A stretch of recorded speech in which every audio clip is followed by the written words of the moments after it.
आ रहा है वॉइस सभी को? जल्दी से बताइए।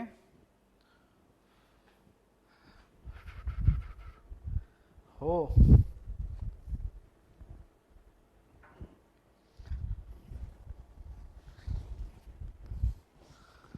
क्या लिखा है? इसकी हिंदी बता दो। मजे ही चंदे भाई।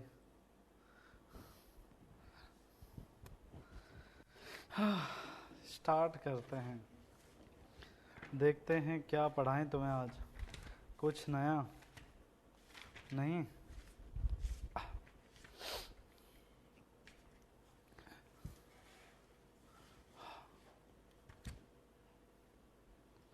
देखते हैं कुछ नया मिल जाए, तुम्हें मजा आ जाए। नहीं?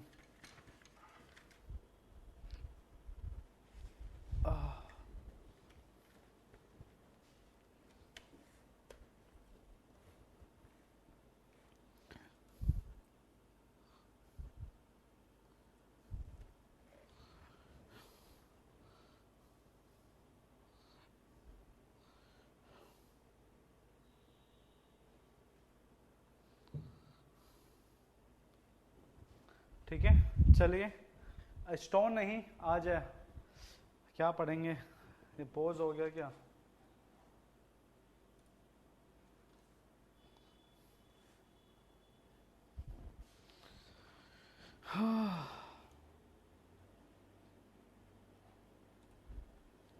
ठीक है, तो कुछ देखते हैं नया। स्टोन पढ़ते हैं आज, नहीं?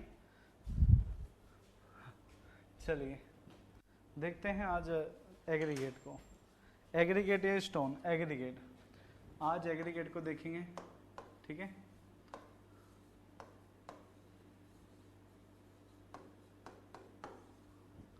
आज एग्रीगेट, कल कुछ और, ठीक है। चलिए, तो क्या बोला है तुमने उसका हिंदी भी बता दो। नहीं, हिंदी भी पता होना चाहिए जो भी आप बता रहे हैं। ओम ऐसे कुछ लिख रखा है तुमने? नहीं, तो हिंदी बताया करो।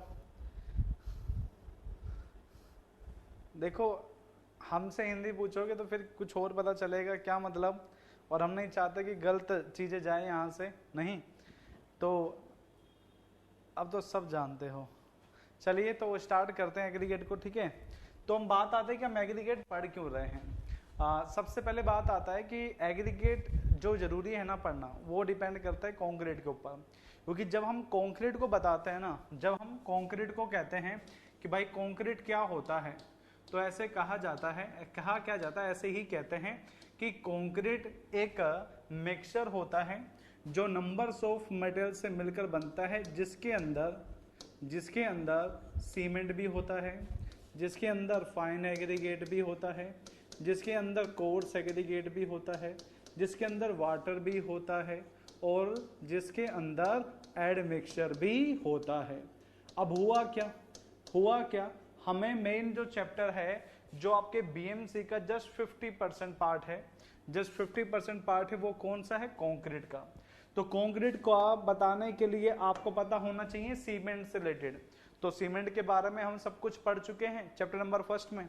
ऐसे ही हम पढ़ाएंगे आपको एडमिक्सचर के बारे में, जो आपका चैप्टर नंबर 6 रहेगा, ठीक है। तो बचा वाटर से रिलेटेड क्वालिटी भी मैं बता चुका हूं कि इसकी पीएच वैल्यू 6 से कम नहीं होना चाहिए, ऑर्गेनिक मैटर 200 से ज्यादा नहीं होना चाहिए, इनऑर्गेनिक मैटर 3000 से। ऐसे ही कुछ मैंने आपको टेबल बनवाया था, ठीक है। हाँ, ठीक है, हाँ। तो आज हम पढ़ने वाले हैं course aggregate plus fine aggregate, और इन्हीं को हम क्या कहते हैं? एग्रीगेट कहते हैं। तो समझ पा रहे हैं कि इनको पढ़ना क्यों जरूरी है? क्योंकि हम जिस चैप्टर को पढ़ने वाले हैं उसके अंदर एक आपके पास पार्ट आता है coarse aggregate plus fine aggregate. इन दोनों को मिला के एग्रीगेट कहा जाता है। तो मतलब जैसा प्रॉपर्टी इसका होगा वो ऐसा ही प्रॉपर्टी किसका मिलेगा? कंक्रीट का। तो याद रखना, कंक्रीट के अंदर बहुत सारी बातें आएंगी एग्रीगेट को लेकर, तो मैं वहां पर कुछ भी नहीं बताऊंगा क्योंकि मैं इस चैप्टर में सब कुछ बता चुका हूं, ठीक है। तो एग्रीगेट हम क्यों पढ़ रहे हैं? क्योंकि इसका काम आएगा कहां पर? आपके पास कंक्रीट में। इस कारण से इस कारण से हमें यहाँ पर ये पढ़ना जरूरी है। ओके, और जो प्रॉपर्टी होता है ना वो सब कुछ डिपेंड करता है आपके पास किसके ऊपर, अपना एग्रीगेट के ऊपर। ठीक है, अच्छा अब एक बात बताओ कि आपको ये तो पता है ना कि फाइन एग्रीगेट कोर्स एग्रीगेट कब होता है, ये तो पता है ना आपको। 4.75 से कम वाला क्या होगा, फाइन, और उससे बड़े वाले क्या होते हैं, कोर्स। ये भी बताना पड़ेगा, बता दो। क्या मैं इनका डेफिनेशन बताऊं, फाइन एग्रीगेट कोर्स एग्रीगेट क्या होगा, ये आप सभी को पता है।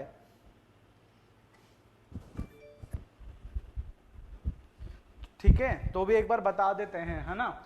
अगर हम बात करते हैं इनके क्लासिफिकेशन का, अगर हम बात करते हैं सबसे पहले इनके क्लासिफिकेशन का, तो पढ़ेंगे क्या, classification of aggregate, classification of aggregate.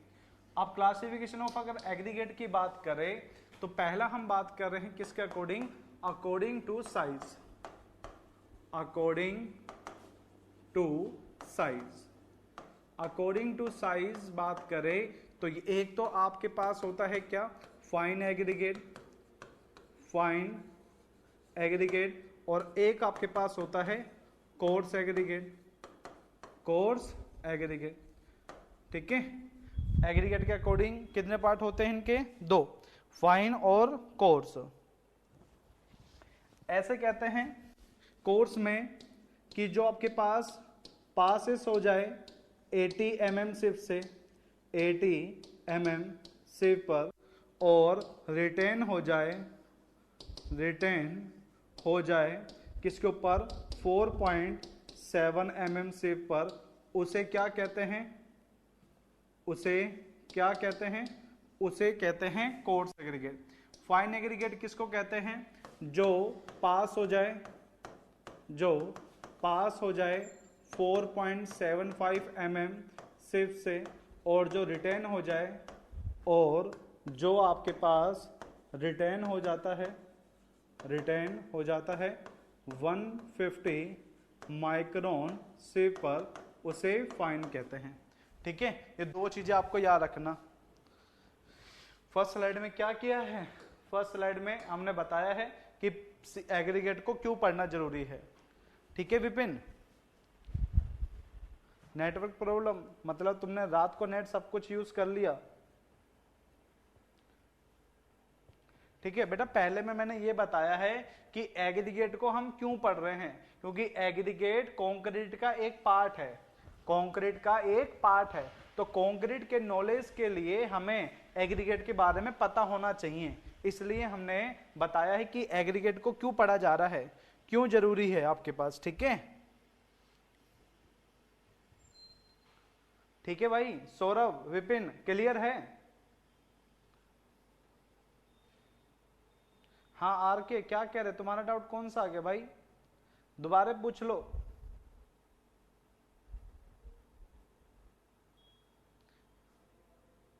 चलो आगे चलें, आगे चले आगे।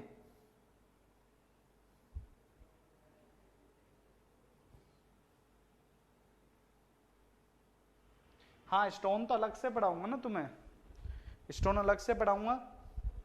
ठीक है, चलो दूसरा फिर बात करते हैं अकॉर्डिंग टू सोर्स, ये है दूसरा पार्ट है। यह है किसके अकॉर्डिंग है, according to source, according to source. Source के अकॉर्डिंग आपके पास अगर बात करें ना, सोर्स के अकॉर्डिंग अगर बात करें तो बात होती है कि यह हमें मिलते कहां से हैं, या तो नेचुरली मिल जाएंगे, नेचुरली कहां से मिल सकते हैं, स्टोन से, या आर्टिफिशियली। आर्टिफिशियली कैसे बनाओगे, जो ब्रिक बनता है ना, ब्रिक को तोड़ देते हैं, याद है अपना जामा ब्रिक जो बहुत ज्यादा गर्म हो जाता है, उसको तो बहुत हार्ड हो जाता है, शेप और साइड तोड़ जाता है, तो उसको हम फ्लोरिंग में यूज कर लेते हैं एज ए एग्रीगेट की तरह, हाँ ब्रिक ब्लास्ट में, है ना। तो ये आपके पास ये भी दो प्रकार के हो गए, एक तो आपके पास हो गया नेचुरली एग्रीगेट, क्या हो गया, natural aggregate. Okay, natural aggregate कहां से मिलते हैं, यह मिलते हैं आपके पास स्टोन से, या तो लिख देगा स्टोन फ्रॉम स्टोन, या फिर क्या लिख देगा रॉक्स। ठीक है, स्टोन से या फिर रॉक से, क्योंकि स्टोन भी तो रॉक से मिलते हैं, है ना। और दूसरा आपके पास क्या होता है आर्टिफिशियल, आर्टिफिशियल आप बनाओगे किससे बनाओगे, ब्रिक से। आर्टिफिशियल एग्रीगेट कहां से बनेंगे, अपने पास ब्रिक से। ठीक है, फ्रॉम ब्रिक ब्लास्ट, ठीक है। हाँ, O11 ब्रिक से मिलते हैं, मैं ब्रिक में बता चुका हूँ सब बातें, ठीक है। क्रशर मशीन में फाइन सैंड मिलता है, हाँ मिल जाएगा वहां पे, अगर तुम पीसोगे तो उसको, ठीक है। और तुमने लगा लिए होंगे एग्री के सीमेंट के ब्रिक के लाइम मोटार के क्वेश्चन लगा लिए, लग गए होंगे ना सभी के। हाँ, कोई दिक्कत आ रहा है तो बताओ, कोई दिक्कत आ रहा है कि भाई?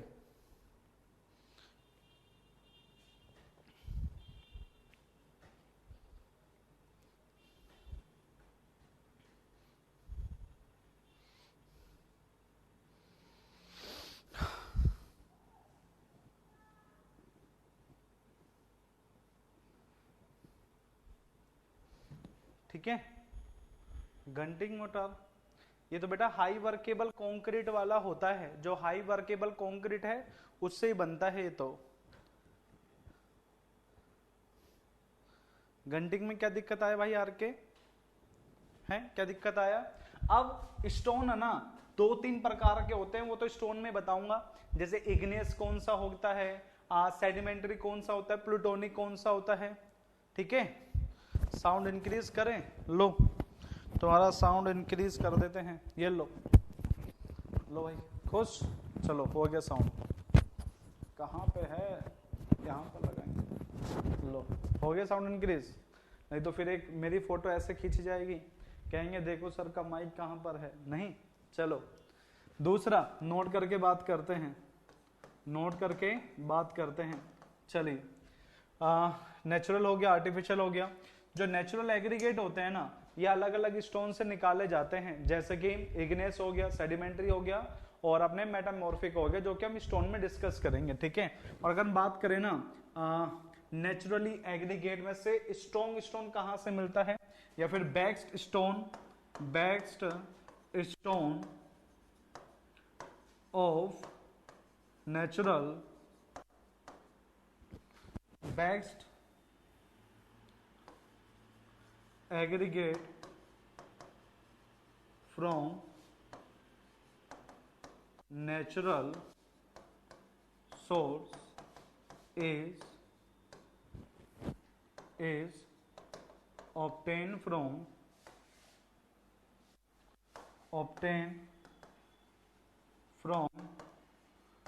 igneous rocks, okay.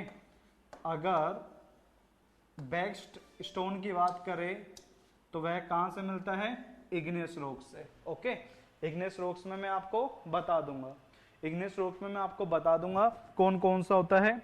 जैसे कि अपने पास हो जाता है ग्रेनाइट, हो जाता है बेसाल्ट, हो जाता है ट्रैप, हो जाता है, बहुत से स्टोन है ना, तो मैं वहीं पे बता दूंगा सारे के सारे स्टोन में, तो तुम टेंशन ना लीजिएगा, टेंशन ना लीजिएगा, ठीक है। क्लियर है?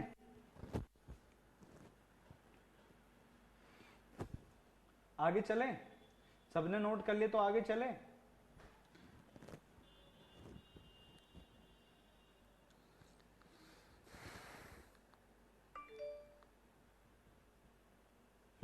चलो आगे चलते हैं। लास्ट है, ठीक है, ये वाला। अकॉर्डिंग टू,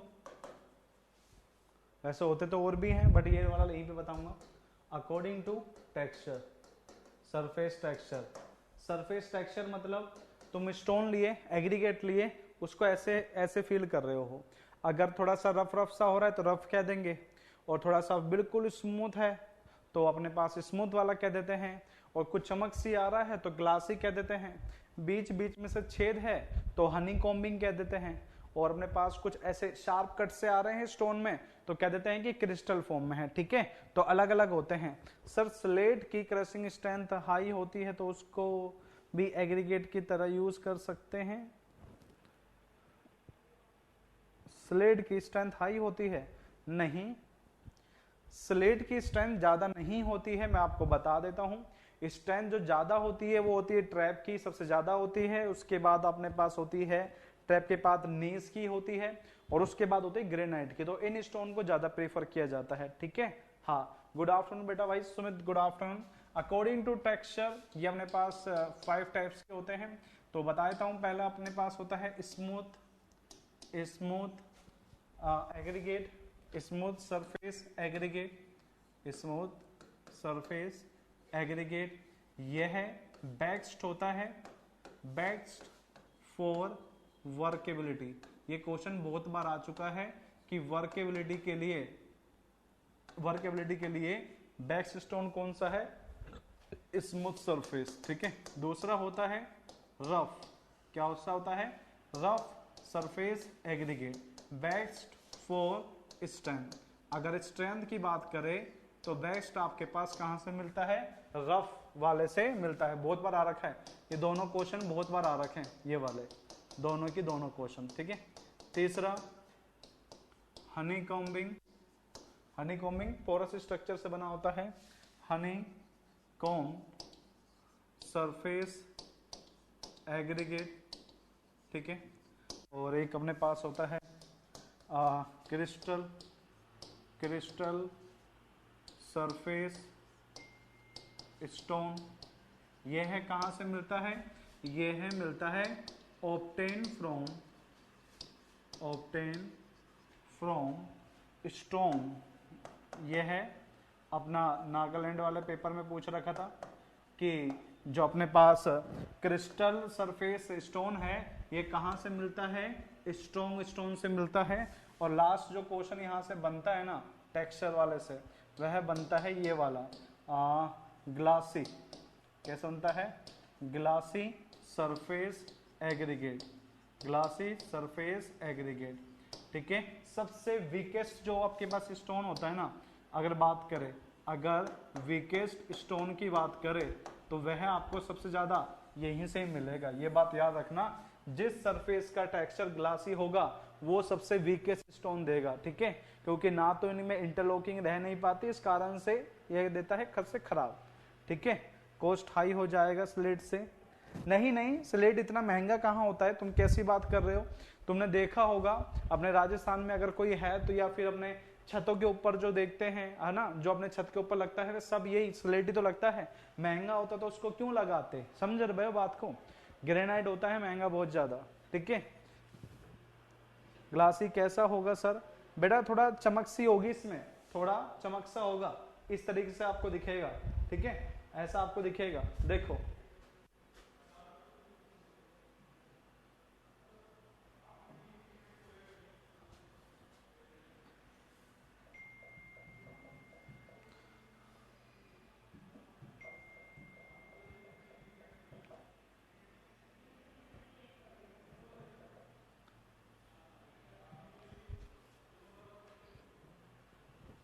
दिख तो रहा है ना तुम्हें, देखो ऐसे चमक सा मारता रहता है, ऐसी चमक सी आती रहती है इसमें, ठीक है, ऐसी चमक रहती है, ओके। हाँ, हनी कॉम्बिंग में पोरस होते हैं, हनी कॉम्बिंग में पोरस होते हैं बेटा, छोटे छोटे छेद रह जाते हैं उनमें, ठीक है। अब सब स्टोन दिखाएंगे तो तुम बेटा टाइम लग जाएगा, तुम अपने देख लेना, फिर तुम्हें कोई दिक्कत हो तो बता दा करो, ठीक है। क्रिस्टल नहीं, ऐसा जरूरी नहीं है, ठीक है। अगर क्रिस्टलाइन स्ट्रक्चर की बात करें ना, क्रिस्टलाइन स्ट्रक्चर की बात करें, स्टोन में ही बता पाएंगे, क्योंकि स्ट्रक्चर अपने पास कोर्स रहते हैं अपने पास, वहां पर फाइन अपने पास जो इग्नियस के अंदर एक पार्ट आता है ना, इग्नियस के अंदर एक पार्ट आता है, सबसे नीचे वाला होता है प्लूटोनिक, फिर हाइपरबेसल वोल्केनिक। जो वोल्केनिक रॉक्स होती है इग्नियस में, वहां से मिल सकता है, ठीक है। जो अपने पास वोल्केनिक रॉक होती है इग्नियस में, इग्नियस के जब हम पार्ट डिवाइड करते हैं ना पोजीशन ऑफ मैग्मा के अकॉर्डिंग, तो जब मैग्मा बहुत ज्यादा डेप्थ पे जमता है ना तो होता है अपने पास कौन सा, प्लूटोनिक। जब शैलो डेप्थ पे जाता है तो क्या कहते हैं, हाइपरबेसल। और जब सरफेस पे बनता है तो बोलते हैं वोल्केनिक। तो जो वोल्केनिक रॉक्स है उससे भी क्रिस्टल वाला मिल जाता है भाई लकी, ठीक है। उसमें तुम्हें अगर उसके स्ट्रक्चर देखोगे ना तो तुम्हें वहां से क्रिस्टलाइन स्ट्रक्चर मिलता है, तो वहां से भी मिल सकते हैं, ऐसी बात नहीं है। लास्ट में क्या लिखा है, लास्ट में लिखा है जो ग्लासी सरफेस एग्रीगेट होते हैं वो वीकेस्ट स्टोन होते हैं, वीकेस्ट स्टोन होते हैं, ठीक है भाई मुकेश। तो आगे चलें, अब आगे चलें। इनकी प्रॉपर्टीज के बारे में बात कर लें। वैसे तो मुझे एक और अकॉर्ड, देखो एक और है ना, मैं बता देता हूं। अब देखो हमने 3 पढ़ लिए, जो चौथा है ना उसको पढ़ते हैं हम according to shape, according to shape. ठीक है, मैं लिखवा रहा हूं क्योंकि मुझे है ना ये और कहीं पे डिस्कस करने हैं, तो मैं डिटेल में यहाँ पे डिस्कस नहीं करूंगा, है ना। अकॉर्डिंग टू शेप की अगर बात करें तो ये है 4 टाइप के होते हैं। ठीक है, कैसे होते हैं? 4 टाइप के। तो कौन कौन से होते हैं? एक अपने पास होता है क्यूबिकल, क्यूबिकल एग्रीगेट। ओके, एक अपने पास और होता है, एक क्यूबिकल हो गया। ठीक है, क्यूबिकल हो गया, या फिर इसको क्या कह देते हैं? राउंडेड भी कह देते हैं, क्यूबिकल या राउंडेड एग्रीगेट। और दूसरा अपने पास होता है एंगुलर वाला। ठीक है, क्या कहते हैं? Angular aggregate. ठीक है, इसी को रफ वाला भी कह देते हैं, इसको ही रफ एग्रीगेट भी इसी को कहते हैं। और अपने पास एक होता है इलोंगेटेड, इलोंगेटेड एग्रीगेट। ओके, और एक अपने पास होता है फ्लैकिनेटेड, एक अपने पास होता है इलोंगेटेड हो गया, फ्लैकिनेस इन पार्टिकल, फ्लैकिनेस एग्रीगेट। ये शेप के अकॉर्डिंग 4 टाइप में क्लासिफाई करता है। मैं इनको चारों को एक साथ क्लासिफाई कर दूंगा। ठीक है, हाँ, टेंशन ना लीजिएगा, टेंशन ना लीजिएगा तुम। ठीक है, हाँ। और क्वेश्चन की बात करें ना तो मैं इनके क्वेश्चन बता सकता हूं। हाँ, मैं भूल गया, बताना भूल गया, कल और परसों क्लास ऑफ रहेगा। ठीक है, कल और परसों क्लास ऑफ रहेगा, इसलिए सॉरी, सही हुआ बता दिया, नहीं तो हम आ नहीं पाते, फिर तुम वेट करते। क्या बताएं, तुम्हें पता चल जाएगा।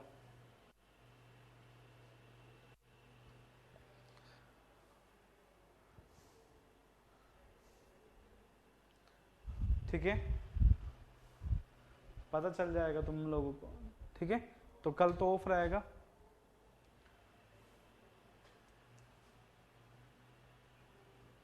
हाँ, प्रसादी है, ऐसे मान सकते हो। ठीक है,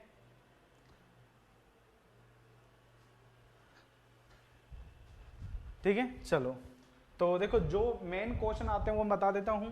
ये है आपके पास अगेन होता है, ठीक है, राउंडेड आ गया, राउंडेड, राउंडेड और क्यूबिकल। यह है होता है बेस्ट फॉर वर्केबिलिटी। यह है बार बार क्वेश्चन आता है, 19-20 में क्वेश्चन बहुत बार आया। ये वाले होते हैं best for strength, best for strength. ठीक है, और इन दोनों के लिए कहा जाता है कि इन दोनों को यूज नहीं किया जाता है, avoided, avoid in, avoid in concrete mix. कहते हैं कि कॉन्क्रीट में किसको यूज नहीं करते? आपके पास ये रहा। ठीक है, कल और परसों ऑफ रहेगा due to some personal work, और बहुत जरूरी वर्क है, नहीं होता तो हम सच में ऑफ नहीं करते आप लोगों का, हम जल्दी से ऑफ करना भी नहीं चाहते। हाँ, 2 दिन का ऑफ रहेगा, कल और परसों का, तो बहुत जरूरी काम है इसलिए ही तुमसे ऑफ ले रहे हैं, नहीं तो लेते भी नहीं। ठीक है, नोट कर लिया क्या? यहां से नोट कर लिया? अरे हो ही नहीं पाएगा, नहीं तो हम सुबह भी आके ले लेते, पता है। हम आ नहीं पाएंगे क्योंकि हम यहाँ से बाहर रहेंगे, हम यहाँ से बाहर आएंगे, इसलिए।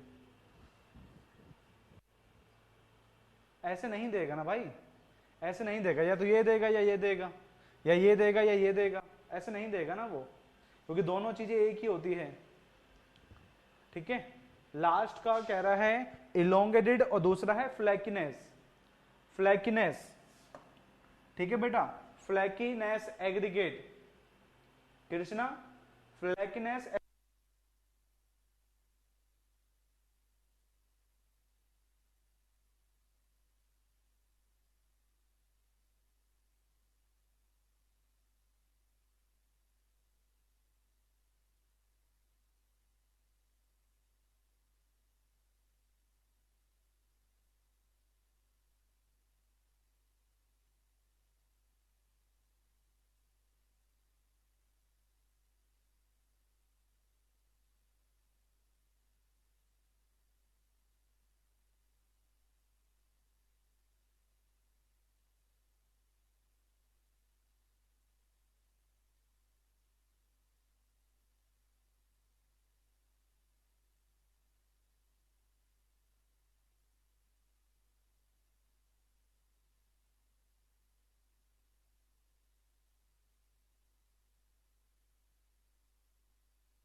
आ गया, आ गया, चलो। चलो, तो इसके अलावा इस शेप में एक चीज और भी आता है, बना लिया, इतना बना लिया क्या?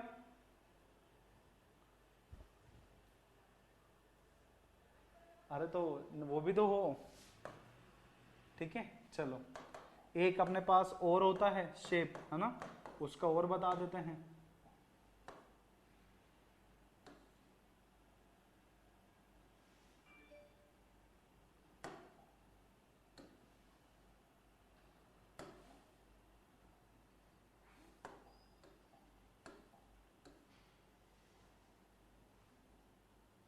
चलो, अब एक होता है साइक्लोपियन, साइक्लोपियन एग्रीगेट। ये कब स्टोन बनता है?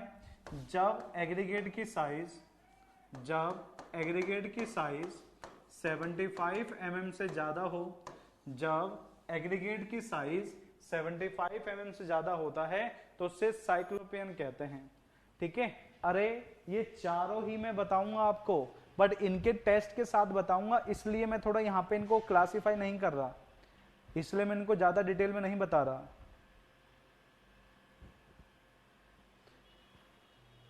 ठीक है। जो साइक्लोपियन है इनके एग्रीगेट 75 से ज्यादा होते हैं, उन्हें साइक्लोपियन यूज करते हैं। नहीं, मैंने तो ऐसा नहीं पढ़ा कि इसको डैम की फाउंडेशन में यूज करते हैं, ठीक है। चलो, आपने पढ़ा होगा तो कह नहीं सकते, ठीक है।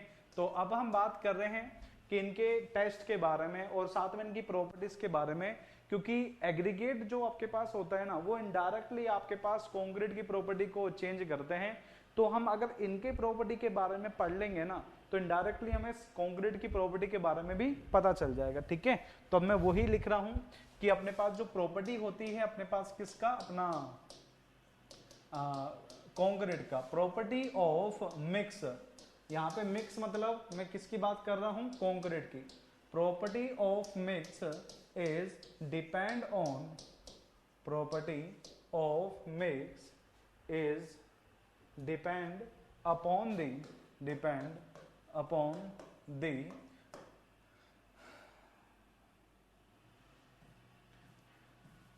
Depend upon the characteristic of aggregate, okay. इसका जो प्रॉपर्टी है एग्रीगेट का, वो इनडायरेक्टली कंक्रीट प्रॉपर्टी को क्या करता है, चेंज करता है। मैं तो पूछ रहा है सर, अरे क्या पता तुम पूछ लो और हम कह दे हाँ अच्छा ऐसा होता है, हाँ होता है, होता है, हमें नहीं पता, इसलिए इसको देखो जो पता होता बता देते हैं, गलत नहीं, बेशक से मना कर दो नहीं पता, हम तो सीधा ये मानते हैं, जो नहीं पता होता तो हम पूरी तरह मना कर देते हैं, हमें नहीं आता, चेक करके गलत बताएंगे, गलत से ज्यादा ठीक लगता है मुझे ये चीज।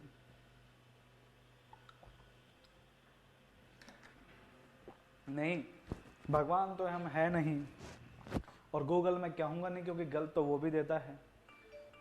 हाँ 2 दिन ऑफ है, देख लो परपेंड वाला तो चेक कर लेते हैं, आज तो नेट भी है, चलो परपेंड वाला आपका चेक कर लेते हैं, ठीक है। चलो, ये रहा परपेंड,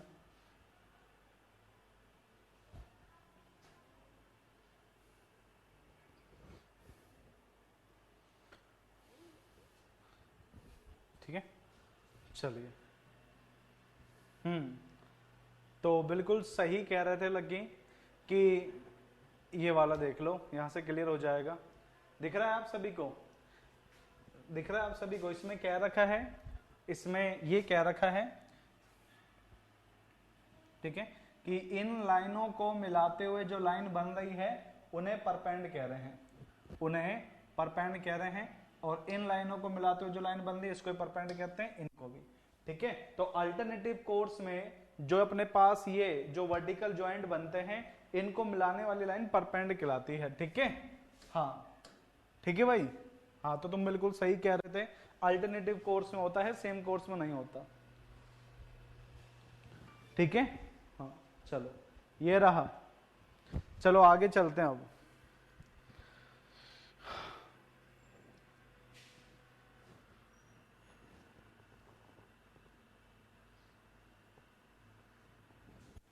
ठीक है।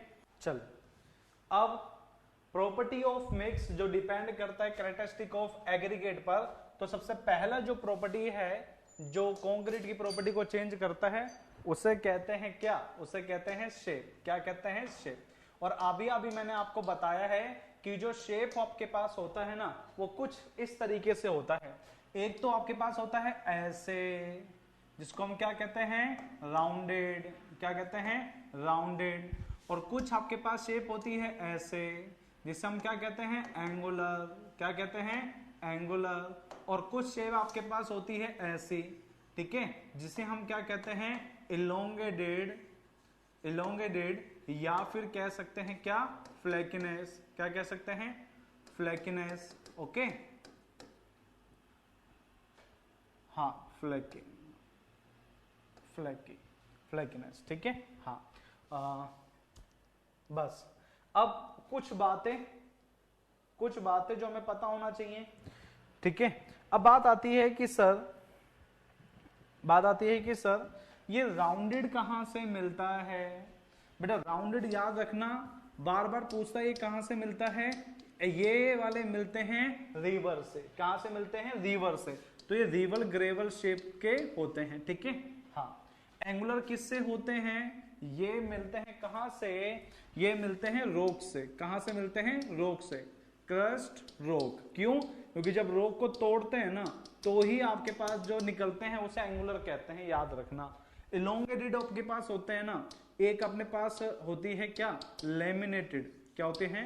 लेमिनेटेड रॉक्स होती है, उनके अंदर मिलते हैं, ठीक है। लेमिनेटेड मतलब लंबी लंबी परतें जिनकी होती है ना उन्हें लेमिनेटेड कहते हैं। तो ये लंबी लंबी परतों से निकलते हैं। तो ये 2-3 बातें थी जो पूछ रखी थी, तो उनको याद रखिए। NPHC मैंने अभी देखो फॉर्म के बारे में नहीं पढ़ा है, तो मैं अभी कह नहीं सकता, फॉर्म पढ़ लूंगा, मुझे अभी टाइम नहीं मिल पा रहा है।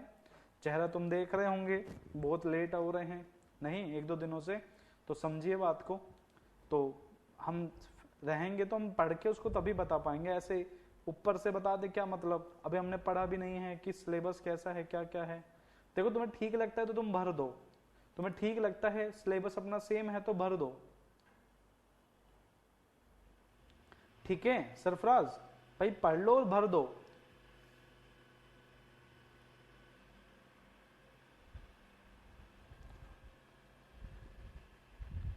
ठीक है, हाँ। तो चलो इनके बारे में बात करते हैं, एक एक करके बात करते हैं। चलो नोट कर लिया क्या? नोट कर लिया आप लोगों ने?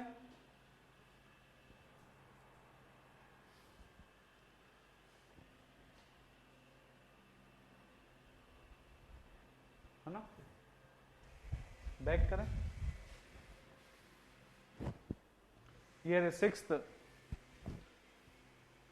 लेमिनेटेड मतलब बेटा जो परती में होते हैं ना, परती में एग्रीगेट होती है, लंबी लंबी लाइनों से एग्रीगेट जो बनती हैं उन्हें कहते हैं।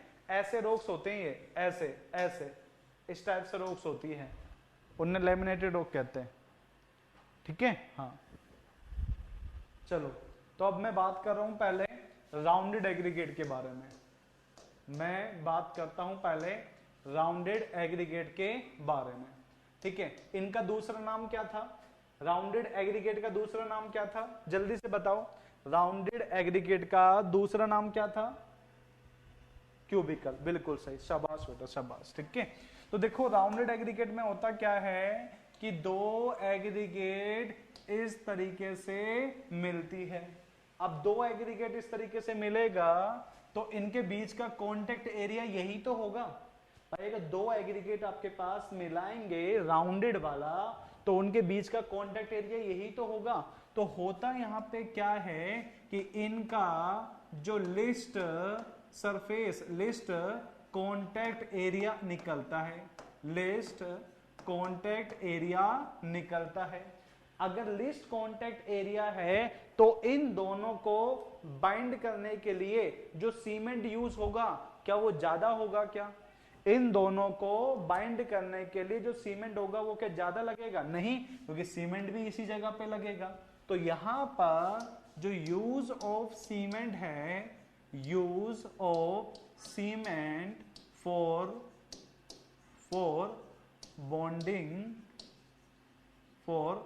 bonding of aggregate is less। भाई सीमेंट क्या लगा, कम। अब जो हमने सीमेंट डाला था वो तो हमने जितना यूज करना है वो तो करेंगे, पर इनके काम में क्या रहा है, कम। तो हमारे पास फ्री सीमेंट in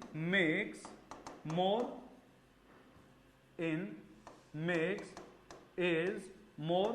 तो हमारे मिक्स में जो सीमेंट बचा है वो ज्यादा बचेगा। और याद रखना जितना ज्यादा फ्री सीमेंट होगा ना, जितना ज्यादा फ्री सीमेंट होगा उसका उतना ही ज्यादा वर्केबिलिटी होता है।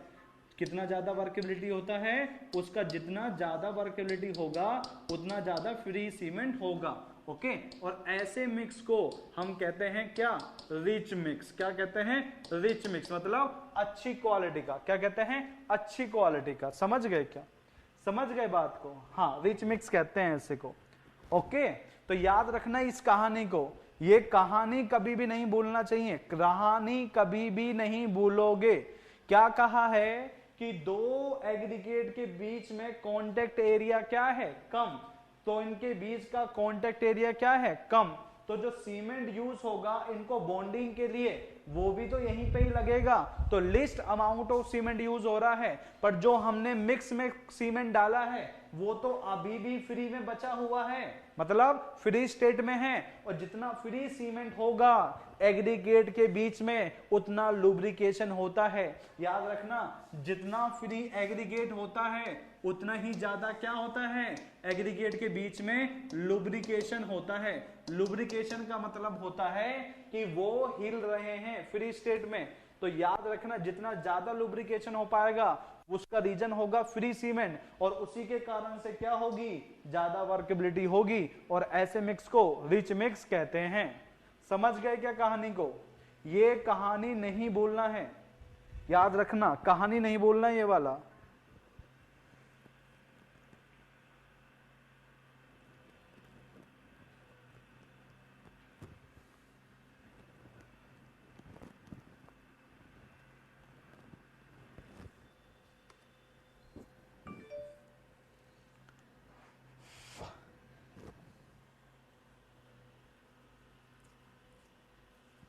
Sir total aggregate round photo workability पे इफेक्ट इंक्रीज वर्केबिलिटी बढ़ जाएगा। ठीक है सरफराज?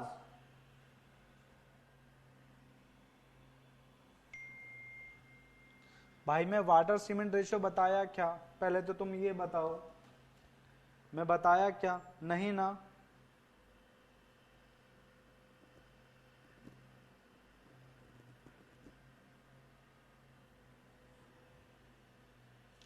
नहीं ना, तो अभी क्यों पूछ रहे?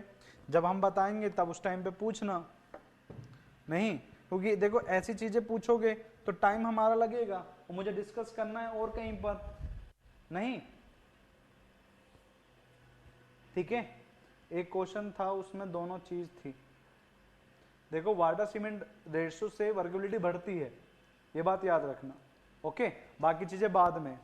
फ्री सीमेंट का मतलब होता है कि वो सीमेंट अभी किसी काम में नहीं आया है, अभी किसी काम में नहीं आया है। लिस्ट कॉन्टेक्ट एरिया मतलब इन दोनों को जब ज्वाइन करेंगे तो कॉन्टेक्ट एरिया सिर्फ यही तो आएगा, यही तो आएगा। ठीक है, हाँ।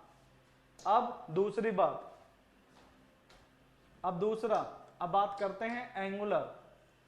अब बात करते हैं एंगुलर एग्रीगेट, एंगुलर एग्रीगेट। ठीक है, एंगुलर एग्रीगेट कैसे होते हैं, कांटेक्ट या कांटेक्ट।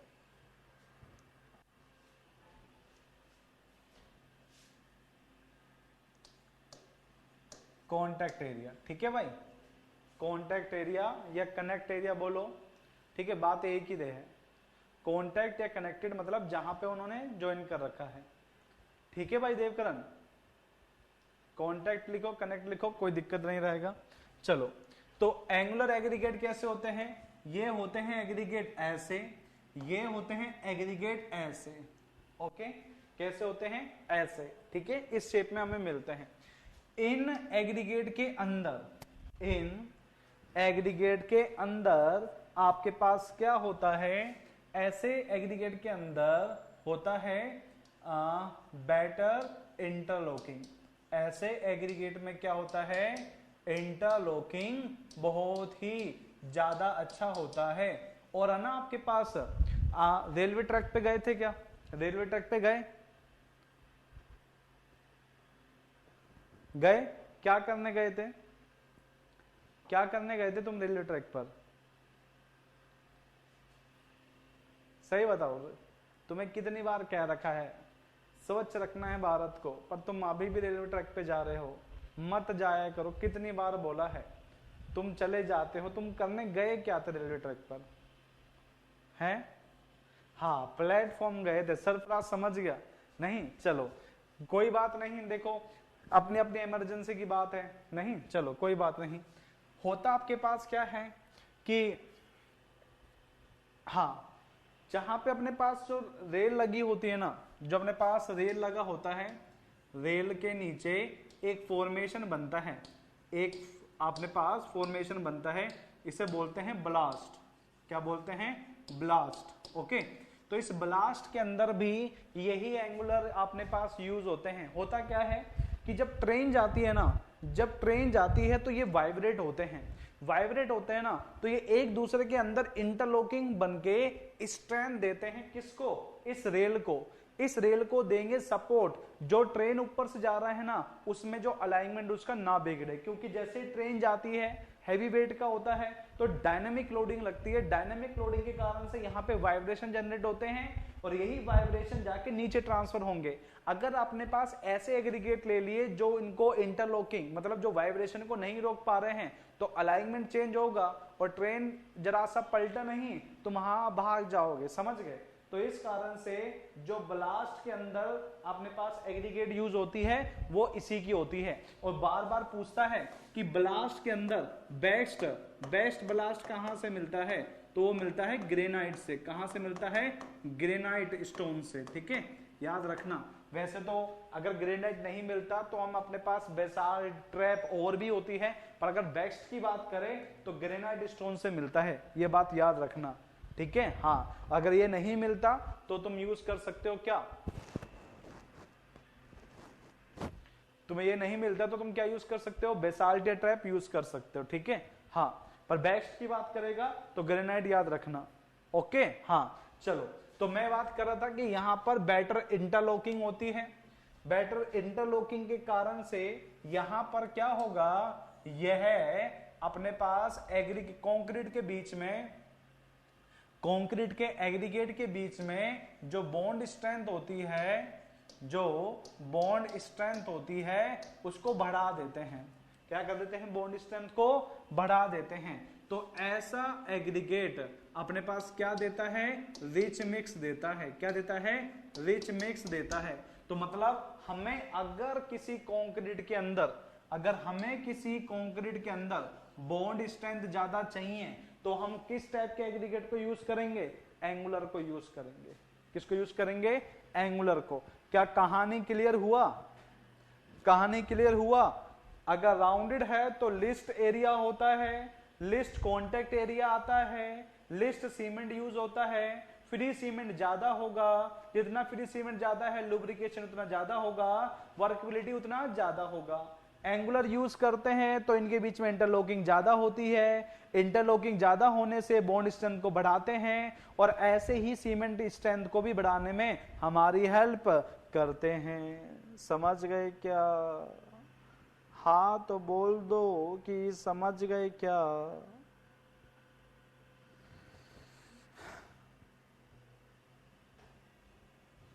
हाँ बोल दो, हाँ धीरे से बोलना, अब लंबा बोले वो तो फिर पाप लगेगा तुम्हें। हाँ कुलदीप करता ही है।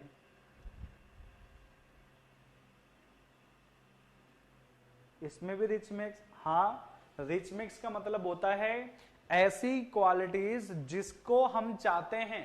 हम अच्छा कंक्रीट के अंदर स्ट्रेंथ चाहते हैं, हम अच्छा वर्कबिलिटी कंक्रीट में चाहते हैं, तो ये रिच मिक्स है। यह है रिच मिक्स है।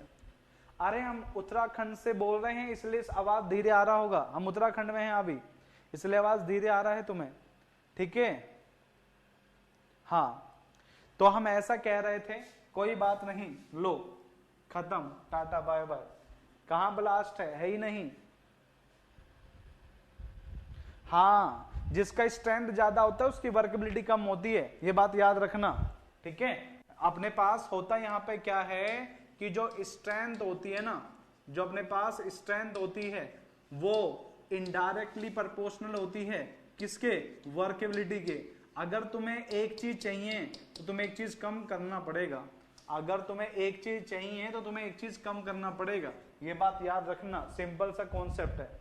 अरे देवकरण वो स्टोन में आएगा, टेंशन ना लो, स्टोन में आएगा वो, ठीक है, ठीक है सरफराज। तो अब तुम समझ गए, इसका स्ट्रेंथ ज्यादा है तो वर्केबिलिटी क्या होगा, इसका स्ट्रेंथ ज्यादा है तो इसका वर्केबिलिटी क्या होगा, बताओ जल्दी से, अब कम होगा, बस बात खत्म, टाटा बाय बाय। चलो आगे बात कर लेते हैं।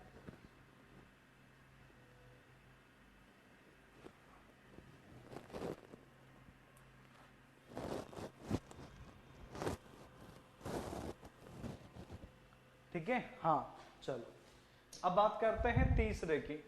अब बात करते हैं तीसरे की कि भाई कि जो अपने पास फ्लैकिनेस पार्टिकल है, जो फ्लैकिनेस पार्टिकल है या इलोंगेटेड पार्टिकल है या फिर फ्लैकिनेस या इनोगुलेट पार्टिकल है, इनको यूज क्यों नहीं करते, इनको यूज क्यों नहीं करते। होता क्या है, होता क्या है कि इन पार्टिकल के साइज कुछ ऐसे होते हैं, इन पार्टिकल के साइज कुछ ऐसे होते हैं।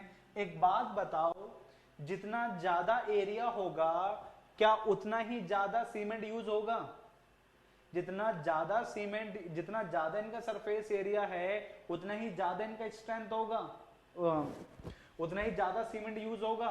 और जितना ज्यादा सीमेंट यूज हो गया तो अपने पास फ्री सीमेंट तो बचा ही नहीं, फ्री सीमेंट नहीं बचा तो वर्केबिलिटी क्या होगी, कम, वर्केबिलिटी क्या होगी, कम। और इन सीमेंट में कहीं इंटरलॉकिंग दिख रही है क्या, इन सीमेंट के अंदर कहीं इंटरलॉकिंग दिख रही है, ये ऐसे टाइप के होते हैं, ऐसे ऐसे ऐसे ऐसे होते हैं लंबे लंबे पार्टिकल इस तरीके से, ठीक है। तो याद रखना, एक तो बात इनका लार्ज सरफेस एरिया है, लार्ज सरफेस एरिया है, तो यहां पर वर्केबिलिटी क्या मिलेगा, लार्ज सरफेस एरिया, तो मोर cement use, more cement use.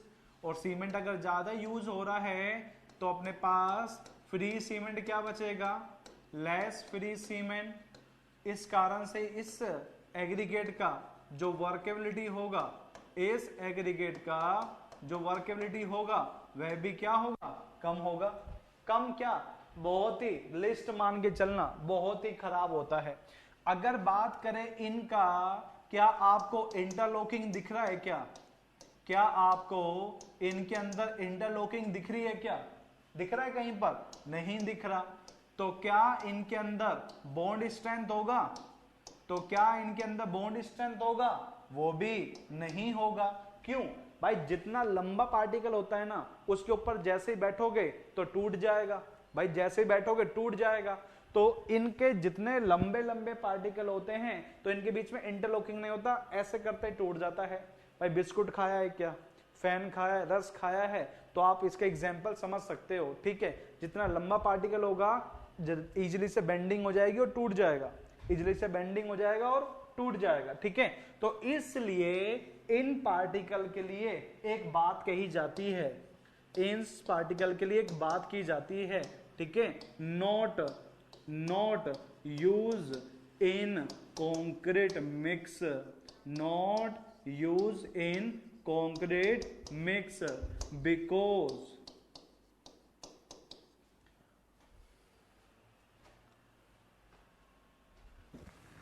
because result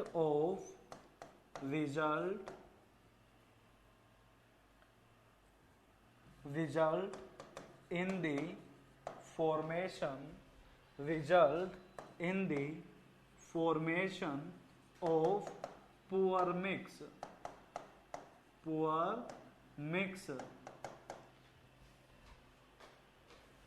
और क्यों है poor mix?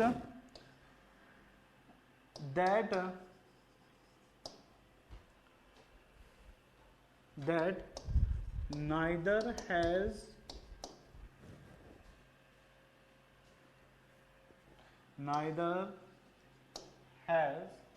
strength nor workability.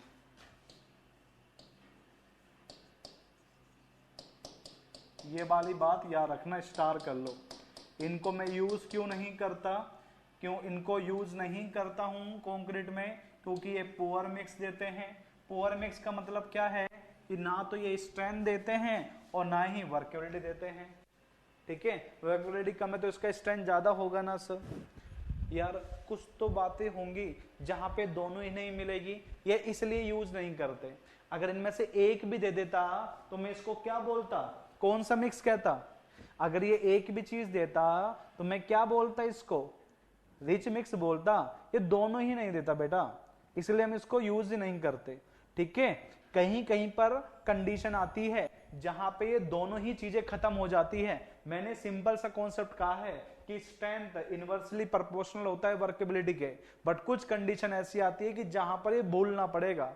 एक अपने पास होता है वेल ग्रेडेड एग्रीगेट, वो आपके पास हाई स्ट्रेंथ देगा और हाई वर्केबिलिटी भी देगा। तो मतलब ऐसा नहीं होगा कि हर जगह पे वैलिड होगा। इस केस में ये दोनों ही नहीं दे रहा और उस केस में वो दोनों ही देगा। समझ गए? तो कहीं पे कुछ खोने के लिए कुछ पाना पड़ता है, इसी को बाजीगर कहते हैं। ठीक है, चलो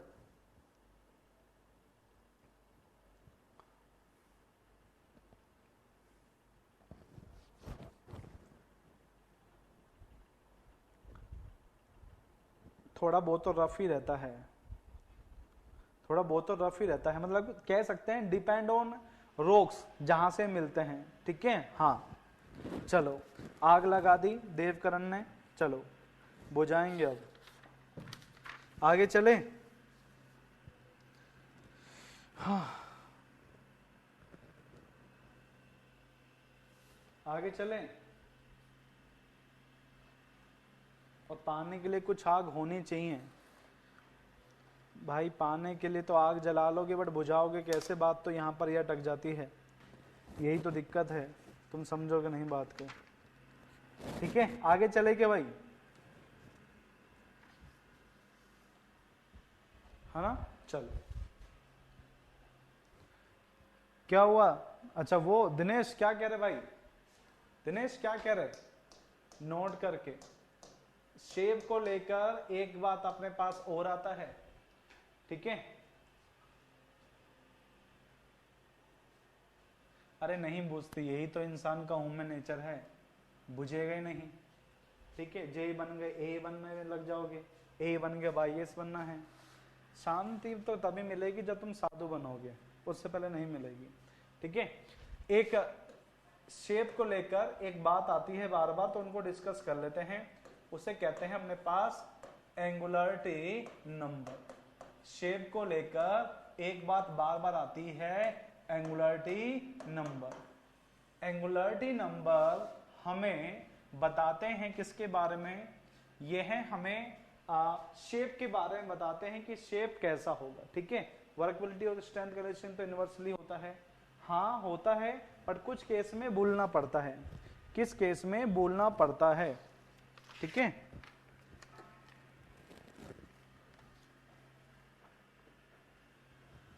ठीक है, हाँ। तो एंगुलरिटी नंबर हमें किसके बारे में बताते हैं? आइडिया अबाउट, कह सकते हैं कि यह हमें आइडिया शेप के बारे में बताता है। Gives idea about shape of aggregate, shape of aggregate. यह हमें एग्रीगेट की शेप के बारे में बताता है। कैसे बताता है ये मैं आपको बता देता हूं। ठीक है, तुम्हें नहीं पता होगा तो मैं एक बार बता देता हूं, उसके बाद में इसको एक्सप्लेन करेंगे एक एक करके। ठीक है, ठीक है। It is measure it is measure in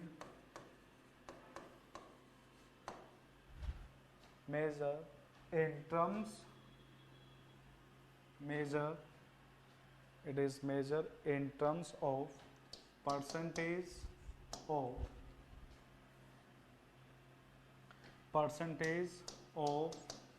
voids in the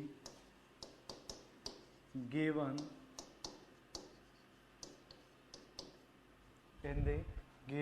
sample of aggregate. Okay देखो पहली बात आता है कि यह हमें शेप ऑफ एग्रीगेट के बारे में बताता है।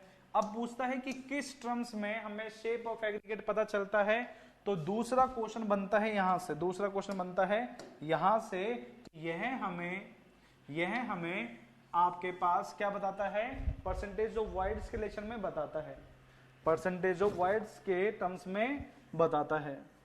ठीक है, अब देखो कैसे होता है।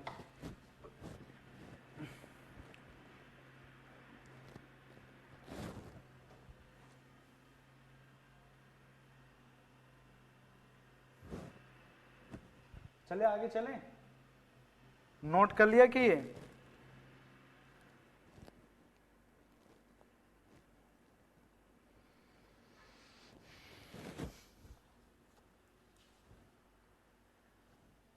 ठीक है। हाँ चलो अब अच्छे सुनना। ठीक है, अब कुछ बातें एंगुलरिटी नंबर को लेकर,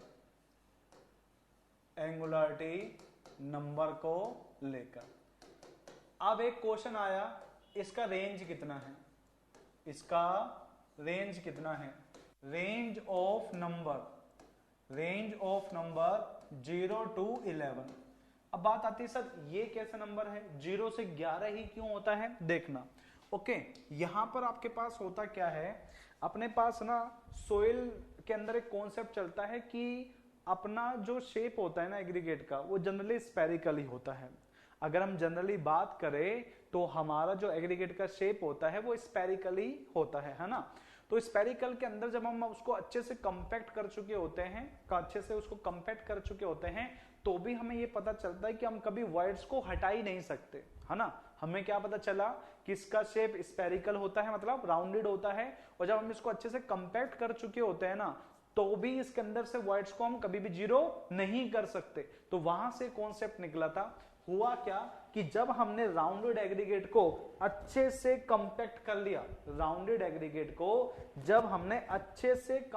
लिया, तो हमें पता है क्या पता चला कि उसके अंदर 33% वर्ड्स तो रहते ही रहते हैं, 33% वर्ड्स तो रहेंगे। मतलब अगर percentage of words in aggregate अगर 33% है, तो उसको तो तुम कम कर ही नहीं सकते। तो उस टाइम पर एग्रीगेट एंगुलरिटी नंबर कितना होगा 0। अब तुमने क्या करा, तुम ना एग्रीगेट को लिए राउंडेड वाले को, और तुमने कंपैक्ट नहीं किया, डायरेक्ट उठाया और ऐसे देखा, तुम्हें पता चला कि इसके अंदर जो वाइड्स होते हैं ना, मैक्सिमम जो वाइड्स होते हैं वो कितने जा सकते हैं, 44% तक। मतलब पहले कितने थे, पहले मैंने अच्छे से डांस किया, कहानी को अच्छे से समझना। जब तुमने डांस किया तो उस टाइम पे वाइड्स कितने थे, 33। तो सॉलिड कितने हैं, तो सॉलिड हो गए कितने, 67%। और जब तुमने कुछ भी कंपैक्ट नहीं किया, लूज स्टेट में लिया, तो तुम्हें वाइड्स कितने मिले, मैक्सिमम 44। तो इससे क्या पता चला कि वहां पर एग्रीगेट मतलब सॉलिड कितना होगा वहां पर 56। कितना होगा 56। इसलिए हमने यहां पे कह दिया कि अगर तुम्हारा परसेंटेज ऑफ वाइड्स एग्रीगेट के अंदर 44 जाता है, तो वह कितना हो जाएगा 11। अब तुमने डेंस अच्छे से भी करके देख लिया और लूज भी अच्छे से करके देख लिया, तो तुम्हें रेंज सिर्फ यही मिल पा रही है। इसलिए हमने कह दिया कि एंगुलरिटी नंबर 0 से 11 के बीच में ही मिलेगा। और एंगुलरिटी नंबर हमें शेप के बारे में बताता है जो जनरली राउंडेड के लिए होता है। ठीक है, अगर बात करें कि जनरली किसके लिए होता है, जनरली यह किसके लिए होता है, जनरली फॉर राउंड एग्रीगेट। किसके लिए होता है, राउंड एग्रीगेट। और ये कहां से कॉन्सेप्ट निकला है कि राउंड ही होगा, सोइल से निकला है, क्योंकि हम वहां पर कहते हैं कि सोइल के शेप कैसे होंगे, स्पेरिकल होंगे। स्पेरिकल मतलब राउंडेड होंगे। अब एक क्वेश्चन करवा देता हूं, क्या आया था क्वेश्चन, क्वेश्चन आपके पास कैसे आया, कहा कि अगर आपके पास परसेंटेज ऑफ वॉइड्स, अगर परसेंटेज ऑफ वॉइड्स एग्रीगेट के अंदर 40% है, तो बताओ इसका एंगुलरिटी नंबर क्या होगा।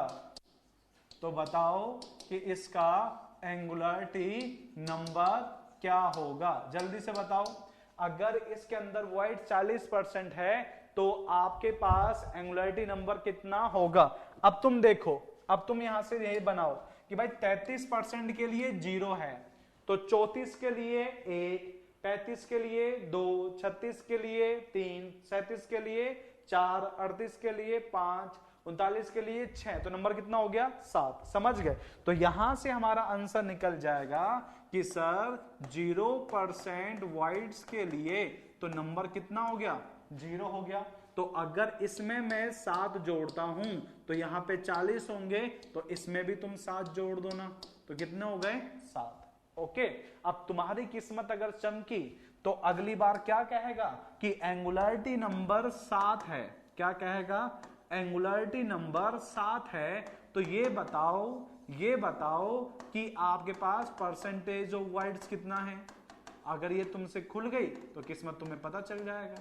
समझ गए क्या क्वेश्चन कैसे आएंगे। मैंने दोनों ही टाइप से बता दिया कि अगर एंगुलरिटी नंबर इतने होते हैं तो वाइड्स इतने होंगे, अगर वाइड्स आता है तो एंगुलरिटी नंबर ऐसे निकलेगा। क्या दोनों कॉन्सेप्ट क्लियर हुए, आगे से और पीछे से, दोनों जगह से, जल्दी से बताओ।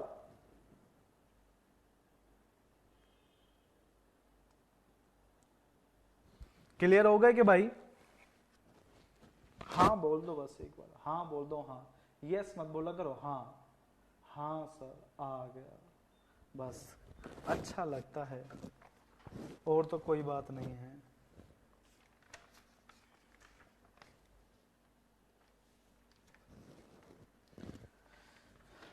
ठीक है, हाँ चलो अब सेकंड प्रॉपर्टी के बारे में बात करते हैं। सेकंड प्रॉपर्टी के बारे में बात करते हैं, सरफेस टेक्सचर। बात करते हैं सरफेस टेक्सचर। देखो दो ही बातें है ना हमें याद रखनी है, बातें तो बहुत करने की होती है बट दो ही याद रखनी है। कहते हैं कि भाई या तो तुम याद रख लो रफ सरफेस टेक्सचर के लिए, रफ सरफेस टेक्सचर के लिए। चलो यहीं पे बात खत्म करते हैं, फिर दूसरे के बारे में बात करेंगे।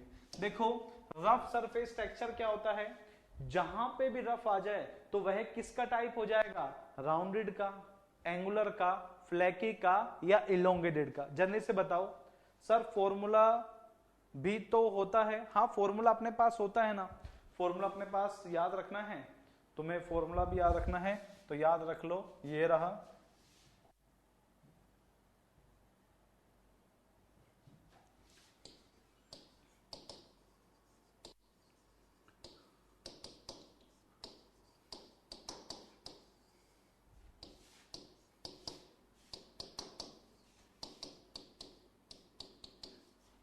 -67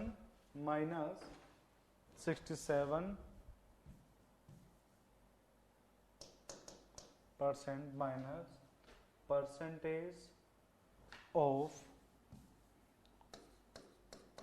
वॉल्यूम ऑफ सॉलिड इन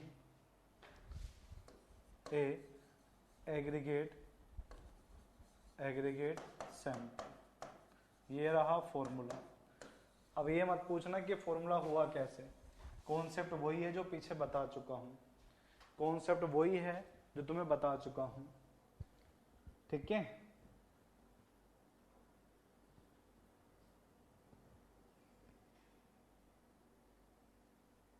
कैसे ही पकड़ो आंसर तुम्हारा सेम ही आएगा। तुम्हें मन कर रहा होगा जानने का, क्या रब तो सर कुछ छुपा रहे हैं? नहीं, मैंने कहा कि वाइट्स, मैंने कहा कि वाइट्स 40% है, मैंने ये कहा था।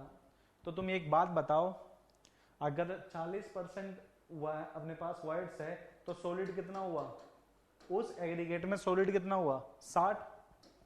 तो 60 को यहां रख देना, 60 को यहां रख दो, कितना आंसर आया? 60 को यहां रख दो, आंसर कितना आया? 7। तो अब तुम कहीं से पकड़ो, अब तुम चीज को कहीं से पकड़ो, आंसर तुम्हारे पास सेम ही आएगा। ठीक है,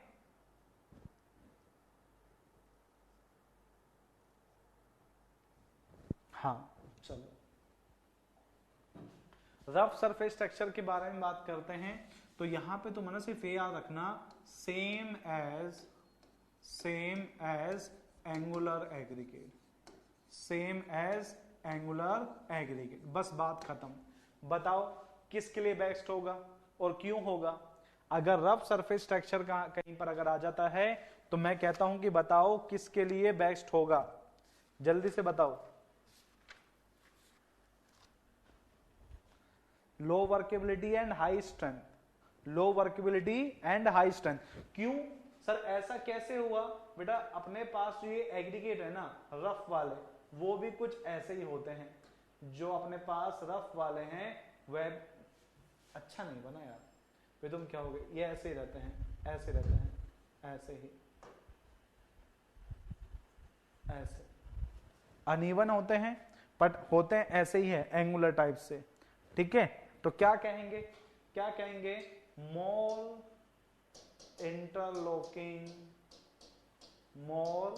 इंटरलॉकिंग कैपेसिटी, इनका इंटरलॉकिंग ज्यादा होता है, ज्यादा होता है तो इनका बॉन्ड स्ट्रेंथ ज्यादा होगा। तो यहां पर जो मिक्स मिलेगा वो क्या होगा? Rich mix, rich mix. तुम या तो लिख लो same as angular aggregate concept, या फिर ये लिखो बात सेम ही होगा, बात सेम ही होगा। गुड आफ्टरनून बेटा, गुड आफ्टरनून।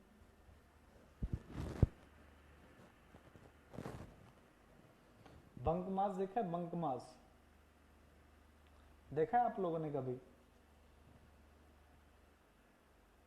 ये तुम नर्सरी क्लास में थे जब तुम्हें नहीं देखा? तुम जब छोटे बच्चे थे तुम्हें याद है तुम क्या करते थे जब फर्स्ट क्लास में थे? जैसे कोई मैडम आता तो क्या करते थे? सभी लोग एक साथ, एक साथ, है ना, वो लाइन से, वही चीज।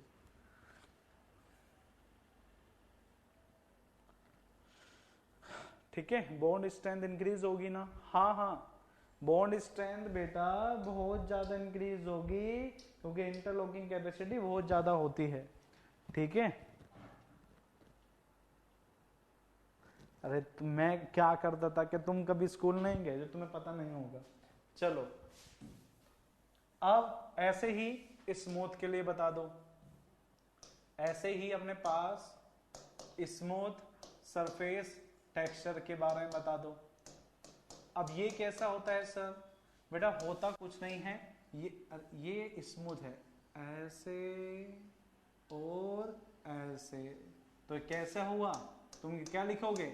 Same as rounded, same as rounded aggregate, यही लिखना है तुम्हें, तुम्हें मात्र सिर्फ यही लिखना है। अब बाकी की कहानी जपना, तुम ही भगवान हो, नहीं? चलो, तो अपने पास राउंडेड एग्रीगेट की कहानी तो तुम्हें पता ही होगा कि अब तुम्हें क्या लिखना है कि less contact area, less contact area, use less amount of cement, less amount of cement. तो फ्री सीमेंट क्या बचा? ज्यादा फ्री सीमेंट इन दी पेस्ट या इन दी मिक्स, क्या हुआ? ज्यादा, क्या हुआ? ज्यादा। और जितना ज्यादा ये होगा उतना ही ज्यादा तुम्हारा क्या होगा, वर्केबिलिटी। तो क्या लिखोगे, हाई वर्केबिलिटी। और ऐसे ही मिक्स क्या होता है, रिच मिक्स होता है, रिच मिक्स होता है, रिच मिक्स होता है। समझ गए क्या, समझ गए क्या? हाँ तो बोल दो हाँ, हाँ बोल दो, जल्दी से बोल दो हाँ बस। अब तुम लिखो या मत लिखो तुम्हारी मर्जी है, क्योंकि तुम्हें पीछे की कहानी पता है। बार बार लिखवाऊंगा, बार बार लिखवाऊंगा, हर बार लिखवाऊंगा, बट लिखना ना लिखना तुम्हारे ऊपर। क्यों? क्योंकि यही कहानी चलेगी आगे तक, ये कहानी तुम्हारे कॉन्क्रीट तक चलेगा, ये बात याद रखना। ये लाइन बार बार लिखता रहूंगा मैं, बार बार, जब जब मन करेगा तब तब लिखूंगा। कॉन्सेप्ट चेंज नहीं करना है कभी भी, कॉन्सेप्ट पकड़ के रखो, लिख लो, तुम्हारी मर्जी है, तुम्हारा ही तो है सब कुछ, तुम्हारा ही है, लिख लो। Least contact area, high workable, low strength. तो चलो लकी, तुम्हारे लिए एक नया कॉन्सेप्ट बताएं, बताएं। कंफ्यूज होते हैं बच्चे, बहुत ज्यादा गलती करके आते हैं जय बाबा के। चलो, बहुत ज्यादा गलती करके आते हैं, इसलिए मैं बता रहा हूं तुम्हें। अगर तुम्हें कहीं लिखा आता है ना, कहीं लिखा आता है कि भाई high compressive, high compressive concrete strength चाहिए, कंक्रीट स्ट्रेंथ चाहिए, तो तुम्हारा मन पता है क्या करेगा, तुम्हारा मन पता है क्या करेगा, क्या तुम्हारा मन एक ही करेगा, क्या जल्दी से बताओ। स्ट्रेंथ कम है तो रिच मिक्स कैसे? अरे वर्केबिलिटी ज्यादा हो गई ना बेटा, वर्केबिलिटी ज्यादा हो गई ना, इसलिए हाई कंप्रेसिव कंक्रीट स्ट्रेंथ। तुम क्या करोगे, तुम क्या होगे सर, एंगुलर लगाओ, तुम क्या होगे सर, एंगुलर लगाओ। और फिर तुम्हें पता चलता है कि इसका आंसर क्या होता है, स्मूथ, स्मूथ सरफेस टेक्सचर। तो कहते हैं ये कैसे, बस भाई यही कहानी है, यही कहानी है, कोड तो यही कहता है। फिर बात आती है कि सर आप तो कह रहे थे हाई बॉन्ड स्ट्रेंथ होता है, हाई स्ट्रेंथ होती है, हाई स्ट्रेंथ होती है। भाई मैंने कब कहा कि स्ट्रेंथ ज्यादा नहीं होती, पर तुमने पूरा नहीं सुना। मैंने कहा हाई बॉन्डिंग स्ट्रेंथ होती है, तो आता है higher flexural strength, flexural strength of mixer. या फिर आपके पास लिखा आ जाएगा कि हाई बॉन्ड स्ट्रेंथ, या फिर लिखा जाएगा हाई बॉन्ड स्ट्रेंथ।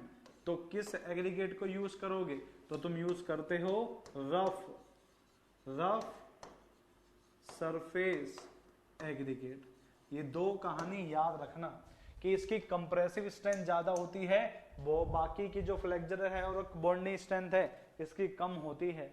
जबकि फ्लेक्सुरल, क्योंकि 2018 में पूछ लिया बच्चों ने, बहुतों ने गलत किया, इसलिए ठीक है, स्ट्रेंथ को लेकर याद रखें। एंगुलर करेगा बट इंडिविजुअली राउंड की होगी, ठीक है। हाँ तो बोल दो हाँ।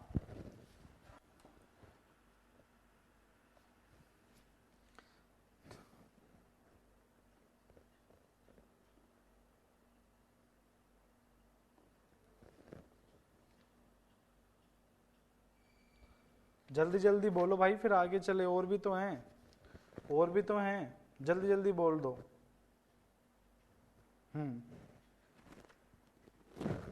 चलो अब छोटी छोटी बातें कर लेते हैं, नहीं छोटी छोटी बातें कर लेते हैं, बड़ी बड़ी बातें बाद में कर लेंगे, छोटी छोटी बातें कर लेते हैं थोड़ी बहुत। हाँ तो अब बात करते हैं तुमसे स्ट्रेंथ के बारे में, ठीक है। चलो सर आपके से पढ़ा रहे हैं, आप कहाँ से पढ़ा रहे हैं? हम मुंह से पढ़ा रहे हैं, और बुक और किताब और नोट्स में देखकर, 3-4 चीजों को लेकर।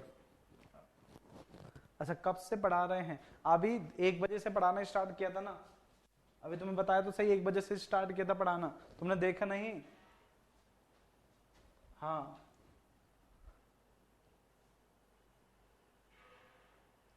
चलो क्या था उसका, तीसरा, तीसरा स्ट्रेंथ, तीसरा बात करते हैं स्ट्रेंथ, कि भाई इनकी स्ट्रेंथ कंक्रीट पर कैसे इन्फ्लुएंस करती है। एक बात बताओ,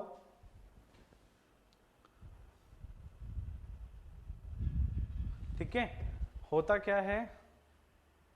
अच्छा, आप टीचर कब बने? बन गए जब मन करा। जब पढ़ाते हैं तो टीचर, नहीं पढ़ाते तो फिर टीचर नहीं होते। बस अभी अभी टीचर हैं, 2 घंटे बाद टीचर नहीं रहेंगे, सच बता रहे हैं। अभी पढ़ा रहे हैं तो टीचर है, बाहर जाते हम टीचर नहीं मानते हैं, इसलिए। ठीक है, तो सुनो मेरी बात। स्ट्रेंथ क्या होता है? स्ट्रेंथ का मतलब आपके पास है कि अगर एग्रीगेट का स्ट्रेंथ ज्यादा है तो कंक्रीट का स्ट्रेंथ भी क्या होगा? ज्यादा ही होगा। नहीं, अगर एग्रीगेट का स्ट्रेंथ ज्यादा है तो नो डाउट कंक्रीट का भी स्ट्रेंथ ज्यादा होगा। तो एग्रीगेट का स्ट्रेंथ जो होता है ना, उसको वहां पर लिखते हैं हम किस नाम से? उसको बोलते हैं एग्रीगेट कंप्रेसिव कह दो, या फिर यहां पर बोलते हैं, तुम कंफ्यूज हो गए, क्रशिंग।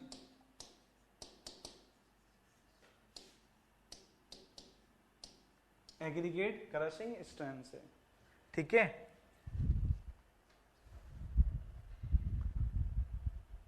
क्वेश्चन के पर्चे उड़ा दी सर आपने।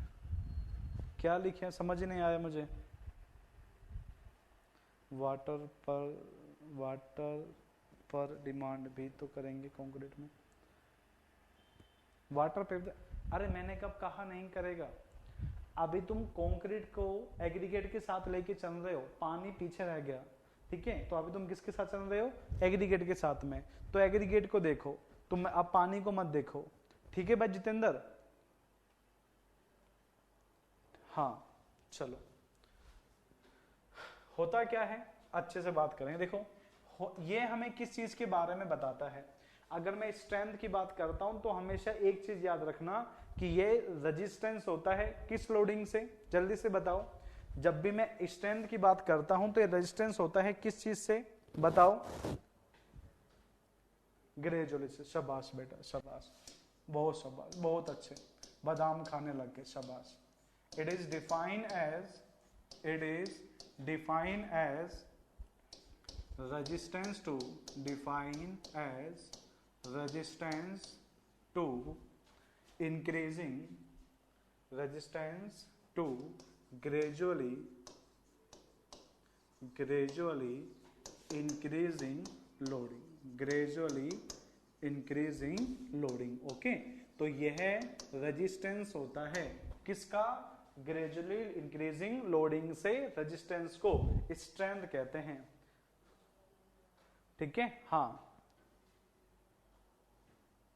चलो, अब कैसे करते हैं ये नोट कर लिया क्या आपने? ये आपने नोट कर लिया?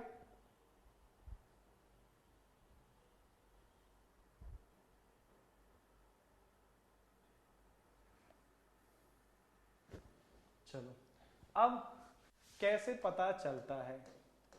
कैसे पता चलता है? तो हम बात करते हैं प्रोसीजर की।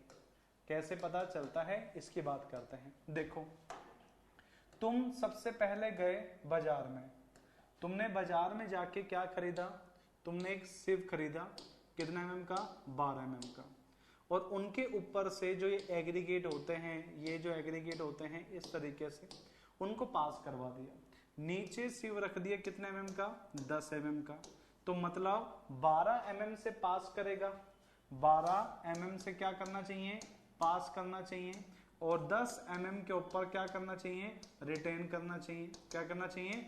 रिटेन करना चाहिए। तो जैसे ही तुमने 12 mm से पास करे तो यह स्टोन आके कहाँ रुक गए? 10 mm पर, ठीक है। 12 mm से पास करे और 10 mm के ऊपर आके रुक गए, ठीक है। कहाँ चल जाते हो तुम? अपनी जगह पर रखो।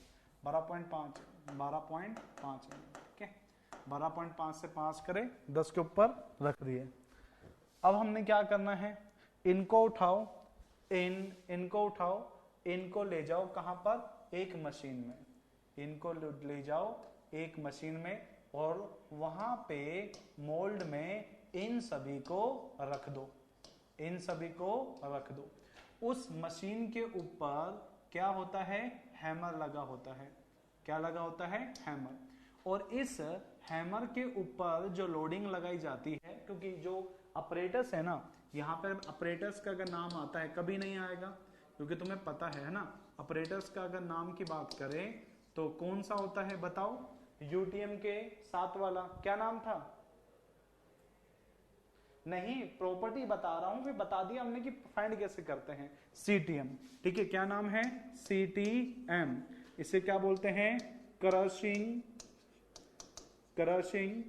Testing machine, okay. तो यहां पर हम लोडिंग लगाते हैं 4 ton per minute, 4 ton per minute से लोडिंग लगाते हैं, और हम इसको कब निकालते हैं, 10 मिनट के बाद में, after 10 minute,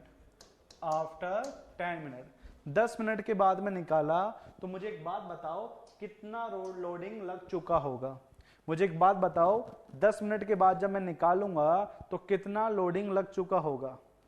good afternoon BK, good afternoon, कितना लग चुका होगा, 40 टन तक, ठीक है। 40 टन तक लोडिंग लगने के बाद में हमने क्या करा, हमने एक सिव रख लिया, और सिव बहुत अच्छा था, नाम उसका याद होना चाहिए, 2.36। पहला क्वेश्चन पूछते हैं कि जो क्रशिंग टेस्टिंग ऑपरेटर्स है उसमें लास्ट में फाइनल सैंपल को किस साइज नंबर सिर्फ से पास किया जाता है, तो 2.36 mm वाले सिर्फ से पास किया जाता है।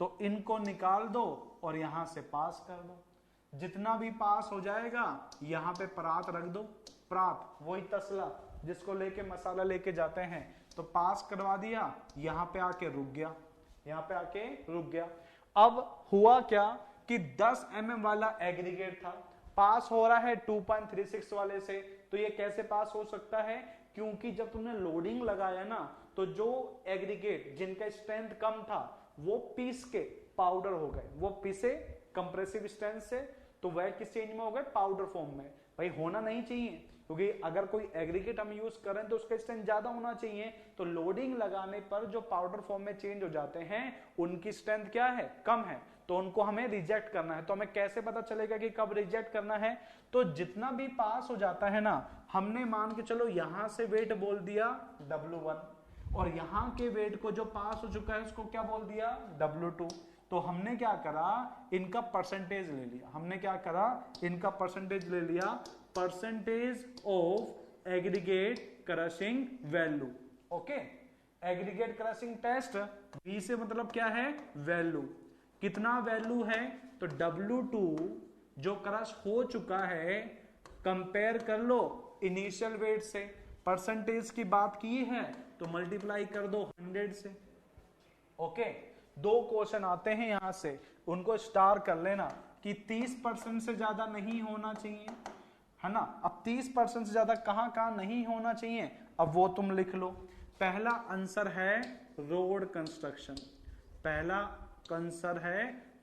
कंस्ट्रक्शन, में इनका वैल्यू कितना होता है। फिर आता है अपने पास रनवे पेमेंट में कितना रखा जाता है। इसके अलावा एक क्वेश्चन और है, रनवे पेमेंट हो गया अपने पास, ये हो गया, और एक अपने पास होता है टॉप वियरिंग सरफेस, उस पे कितना अपने पास वैल्यू होती है, 30% होती है। उसके अलावा इन 3 नाम के अलावा कोई सा भी नाम आ जाए, इसका वैल्यू 45% से ज्यादा नहीं होना चाहिए, ओके। तो मैं यहां पे लिख रहा हूं अदर कंस्ट्रक्शन वर्क, ओके। अब इस अदर कंस्ट्रक्शन वर्क से कैसे कैसे क्वेश्चन आते हैं उनका अच्छे से कहानी सुनना, ठीक है।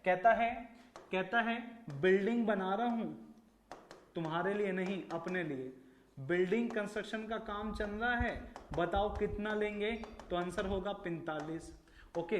कहेगा कि बेस कोर्स में कितना लेंगे, तो आंसर होगा 45, ये बता देना तुम सारा, ठीक है। समझ गए कहानी। देखो कहानी कुछ भी नहीं है, देखो क्या बोलना है, 12 से पास किया, 12 से पास किया, किस पे रिटर्न किया, 10 पे, जाके रख दो मशीन में। मशीन का नाम क्या है, सीटीएम। लोडिंग रेट लगाना है, loading rate 4 ton minute, 4 loading rate, बोलना नहीं है, तुम अपनी जगह पे रहा करो भाई। Rate of loading important, but कभी आया नहीं है, पर क्या पता तुम्हारी किस्मत कब खुल जाए, ये तो मुझे भी नहीं पता। ठीक है, सिम नंबर लास्ट में किससे पास किया है, 2.36, 30% से ज्यादा नहीं हो चाहिए। रोड, पेमेंट, रनवे, सरफेस, बाकी कहीं पे भी आ जाए 45 कर देना, बाकी कहीं पे भी आ जाए 45 कर देना। कोई दिक्कत, दिक्कत तो होगी, किसी ना किसी को तो होती है। बताओ साइड कितना mm,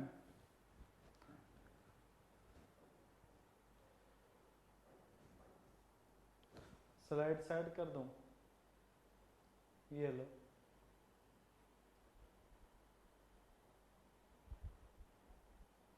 ये लो,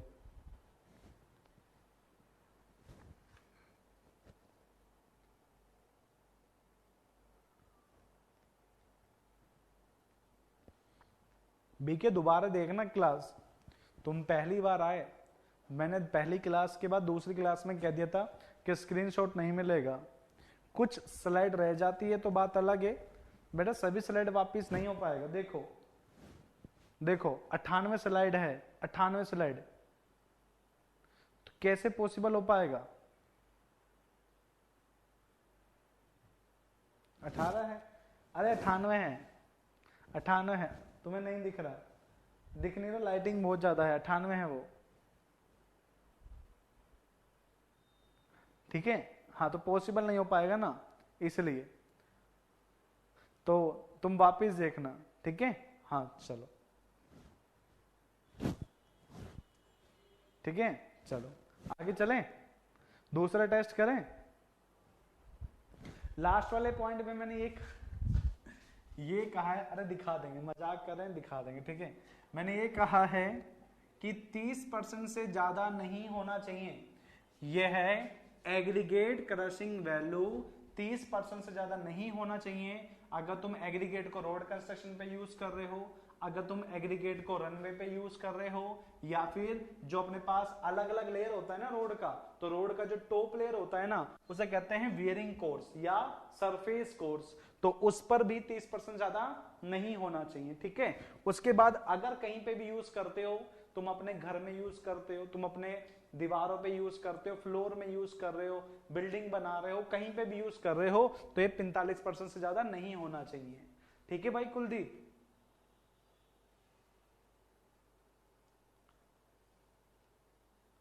ठीक है,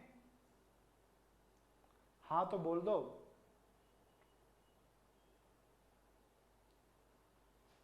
ठीक है चलो दूसरे पे आओ। दूसरा जो आपके पास है उसे कहते हैं टफनेस, प्रॉपर्टी क्या है, टफनेस, ठीक है। टफनेस प्रॉपर्टी आपके पास होता क्या है कि अगर कोई एग्रीगेट हम यूज करते हैं, अगर कोई एग्रीगेट हम यूज करते हैं, कौन सा है, पहले टेक्सचर हो गया, फिर शेप हो गया, तीसरा ये चौथा है, ये चौथा प्रॉपर्टी है। अगर आप कोई ऐसे एग्रीगेट यूज करते हो जिसका टफनेस स्ट्रेंथ ज्यादा है, तो एक बात बताओ, जो कंक्रीट मिक्स बनेगा उसका भी तो स्ट्रेंथ ज्यादा होगा, उसका भी स्ट्रेंथ तो अब क्या होगा, ज्यादा होगा, ठीक है। हाँ तो अब आपके पास क्या होता है, टफनेस कब हम कहते हैं, टफनेस हम कब कहते हैं, यह कहा जाता है, जल्दी से बताओ, मैंने बता चुका हूं ना तुम्हें भी, तुम्हें ये भी बता चुका हूं ना मैं, क्या होता है toughness, it is defined as resistance to impact loading, impact loading, तो इम्पैक्ट लोडिंग से जो रेजिस्टेंस होता है, इम्पैक्ट लोडिंग का जो रेजिस्टेंस होता है उसे टफनेस कहते हैं, उसे क्या कहते हैं, उसे टफनेस कहते हैं। क्लियर हुआ, सभी को क्लियर हुआ। अब बात आती है कि सर ये हमें कैसे पता चलेगा, अब बात क्या आती है कि सर ये हमें कैसे पता चलेगा एग्रीगेट के बारे में? कोई बात नहीं, कोई बात नहीं, हम तुम्हें क्या बताएंगे, हम तुम्हें एक नई चीज बताएंगे, क्या? प्रोसीजर। क्या बताएंगे? प्रोसीजर। प्रोसीजर सेम है, सिर्फ थोड़ी बातों को छोड़कर, ठीक है। अगेन कितने mm से पास करोगे एग्रीगेट को? कितने mm से पास करोगे? जल्दी से बताओ, कितने mm से पास करोगे? 12 से। कर दो, कर दो। कितने के ऊपर जाके रिटर्न होगा? कितने mm के ऊपर जाके रिटर्न होगा? 10 के ऊपर, 10 के ऊपर रिटर्न होगा। अगर जिसने भी टेस्ट परफॉर्म किया है तो वह क्या करेगा? वह क्या करेगा? वह जाएगा इंपैक्ट टेस्टिंग ऑपरेटर्स पे। कहां पे जाएगा? कहां पर? इंपैक्ट टेस्टिंग ऑपरेटर्स पर। कैसा होता है? ऐसा होता है मोल्ड। इस मोल्ड में एग्रीगेट को रख दिया जाता है, एग्रीगेट को रख दिया जाता है। तुम वेट नहीं किए ना, ये रहा वेट W1। ओके, इस ऑपरेटर्स के ऊपर हमने, इस ऑपरेटर्स के ऊपर, यहां पर इस मोल्ड के ऊपर हमने रख दिए एग्रीगेट को। क्या रख दिए? एग्रीगेट को। ओके, एग्रीगेट रखने के बाद में यहां पर हैमर होता है। क्या होता है? हैमर होता है, ठीक है। इस हैमर का वेट आ रखा है, इस हैमर का वेट पूछ रखा है। पूछा कि वेट ऑफ हैमर कितना होता है? जल्दी से बताओ, किस किस को पता है वेट ऑफ हैमर कितना होता है? 14 kg। शाबाश, 14 kg। ओके, अब इस हैमर को एक हाइट से फॉल किया जाता है। बताओ, बताओ कितना होगा height of fall? Height of fall कितना होगा? 38 सेंटीमीटर। इसको स्टार कर लेना, ये क्वेश्चन आ रखा है, ये क्वेश्चन आ रखा है। वेट ऑफ हैमर यहां से पूछ रखा है। ओके, तो यहां पर इसको कितनी बार गिराया जाता है?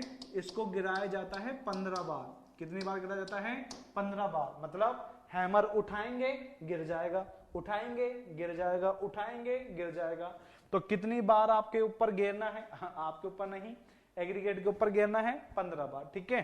15 बार गिरने के बाद तुम्हें क्या पता चलेगा कि इसको उठा के यहां से पास करवाना है। कितने से? 2.36 mm। डबल स्टार, 5 स्टार कर दो, जितना कर सको। यहां से क्या करना है? यहां से इसको पास करवाना है। पास करवा के फिर यहाँ पे क्या रख देना है? तसला। उस तसले के ऊपर जितना भी आएगा वह किस में बन चुका होगा? पाउडर फॉर्म में। तो पाउडर का वेट कितना हो गया? पाउडर का वेट कितना हो गया? W2। अब हमें यहां से निकलेगा परसेंटेज ऑफ AIV। इस AIV को क्या कहते हैं? इसे कहते हैं aggregate impact value. Aggregate impact value. Okay, जो यह परसेंटेज होता है यह भी 30% से ज्यादा नहीं होना चाहिए और यह भी 45% से ज्यादा नहीं होना चाहिए। मैं नहीं लिखूंगा, तुम मुझे बताओगे। मैं नहीं लिखूंगा, मैं तुम्हें नाम पूछ रहा हूं। 30% में पहला मैंने क्या लिखवाया था? कॉपी पेस्ट कर दो, वहां का कॉपी पेस्ट। 30 किसके लिए होगा? रनवे के लिए। दूसरा, दूसरा बताओ। एक रनवे हो गया, एक रनवे हो गया। दूसरा बताओ, रोड के लिए हो गया।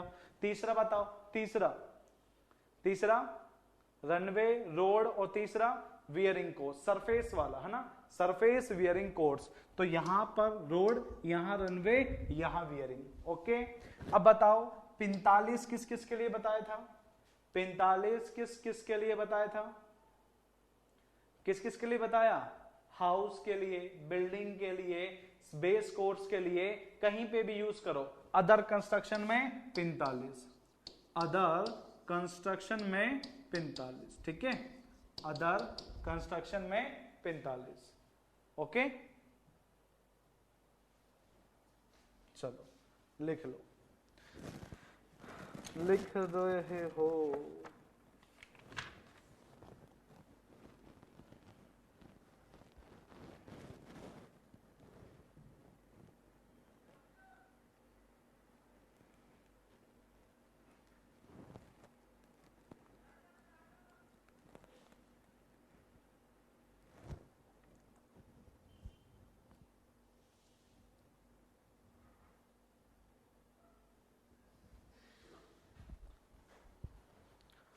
सौरभ मेहता, बहुत अच्छा नाम है। एक स्लाइड बैक, ये लो बैक।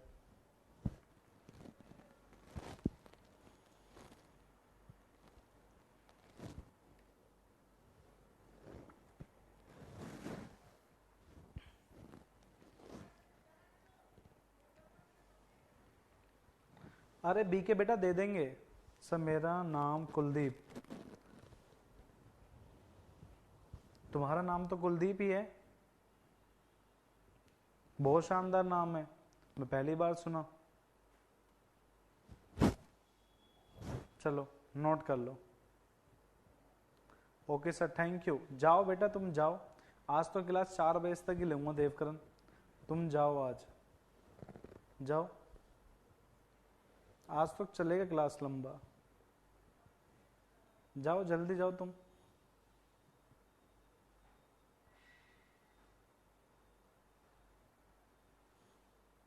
तुम्हारी कसम, बस बना लिया क्या डायग्राम, बना लिया सारा कुछ, आगे चले अब।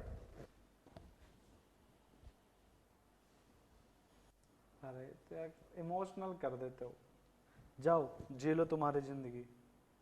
ऐसा करते हैं 3:15 तक रुक जाओ, 3:15 तक रुक जाओ, उसके बाद चल जाना, ठीक है। हाँ हाँ वो लिखना है, वो भी तो लिखना है। परसेंटेज ऑफ ये कैसे निकालोगे, वो भी तो ऐसे निकालोगे, W2 divide by W1 into 100, ये होता है, ठीक है। हाँ अरे हम तो वो इतने पाप लगवा चुके, अब तो नहीं लगता हमें, पहले लगता था पहले पुराने जमाने में, अब नहीं लगता हमारे तो, अब तो हैबिट हो गया।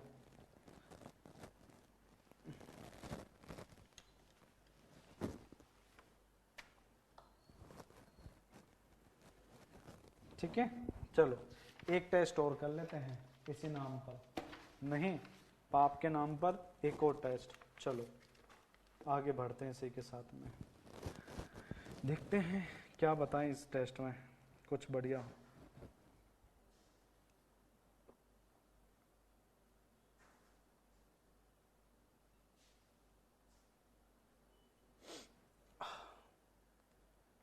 चलो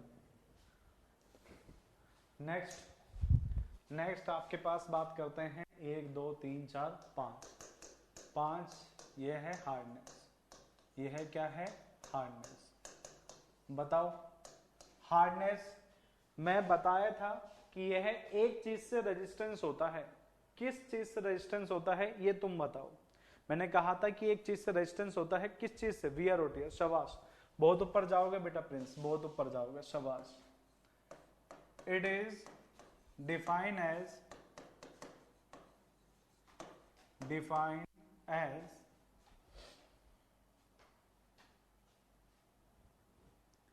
resistance या resistance to wear and tear on abrasion, ठीक है। यह है वियर और टीयर से रोकता है, ठीक है। हाँ बिल्कुल सही, सडन लोडिंग कर सकते हो, सडन लोडिंग कर सकते हो, बिल्कुल सही, शाबाश, ठीक है। हाँ शाबाश बेटा ब्रिजवाल, शाबाश सरफराज, बहुत अच्छी बात, शाबाश शाबाश बेटा सुरभि, सुदीप, किशन, दिव्यांश, लकी तो देखो है ही, तुम तो ऑलराउंडर भाई नहीं। चलो आगे बढ़ते हैं, है ना। अब कैसे, अगर किसी एग्रीगेट का हार्डनेस ज्यादा है, अगर किसी, अरे दे तुम्हारी बात भी अलग है, नहीं तो अगर किसी एग्रीगेट का हार्डनेस ज्यादा है तो जो कंक्रीट मिक्स बनेगा उसका हार्डनेस भी तो ज्यादा होगा, उसका हार्डनेस भी तो क्या होगा, ज्यादा होगा। तो मतलब आपके पास यहाँ पे क्या होता है कि अगर हम बात करें ना कि भाई ये निकलेगा कैसे, बात करें कि निकलेगा कैसे, देखो होता कुछ भी नहीं है, यहां से भी 12.5 mm से 5 mm से पास किया जाता है, क्या किया जाता है, पास किया जाता है, और 10 mm के ऊपर इसको ले लिया जाता है, जो भी रिटेन होता है उसका वेट ले लिया जाता है। ले लो भाई, ये रहा एग्रीगेट और ये रहा इसका वेट W1, क्या रहा, W1। इनको उठा के एक कंटेनर में डाल दो। किसमें डाल दो, सिलेंड्रिकल कंटेनर में। कैसा होता है, ऐसा होता है। अरे ये क्या बना दिया, मौज हो गई। ये लो, अब ये ऐसा कैसे घूमेगा, ये कैसे घूमता है, घूमता है क्या, कैसे घूमेगा ये, तुम्हें तो पता होगा ना लोगों को कैसे घूमता है, कैसे घूमता है, रोटेशन इससे कैसे होता है।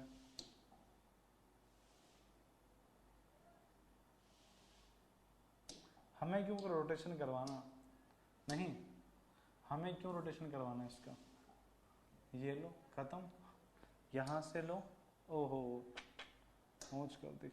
चलो यहां से लो, यहां पर आओ, छोड़ो यार बस, बहुत तुम परेशान कर रहे तुम। यहाँ पे ऐसे सिलेंड्रिकल होता है, ऐसे सिलेंड्रिकल होता है, ऐसे रखते हैं। कितना बढ़िया डायग्राम बना है, यूं ही टेंशन ले रहे तुम। चलो ऐसे सिलेंड्रिकल अपने पास होता है, ठीक है।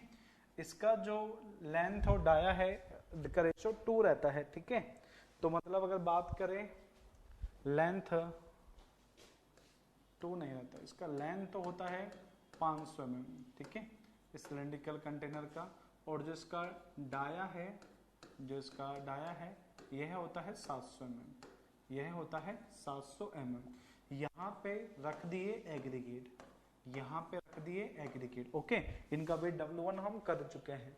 अब यहाँ पे पता है क्या करता है, ये एक है ना मोटर से फिक्स होता है, मोटर से फिक्स होता है। और इस मोटर के अंदर है ना, यहाँ पे क्या करते हैं, स्टील बॉल ली जाती है।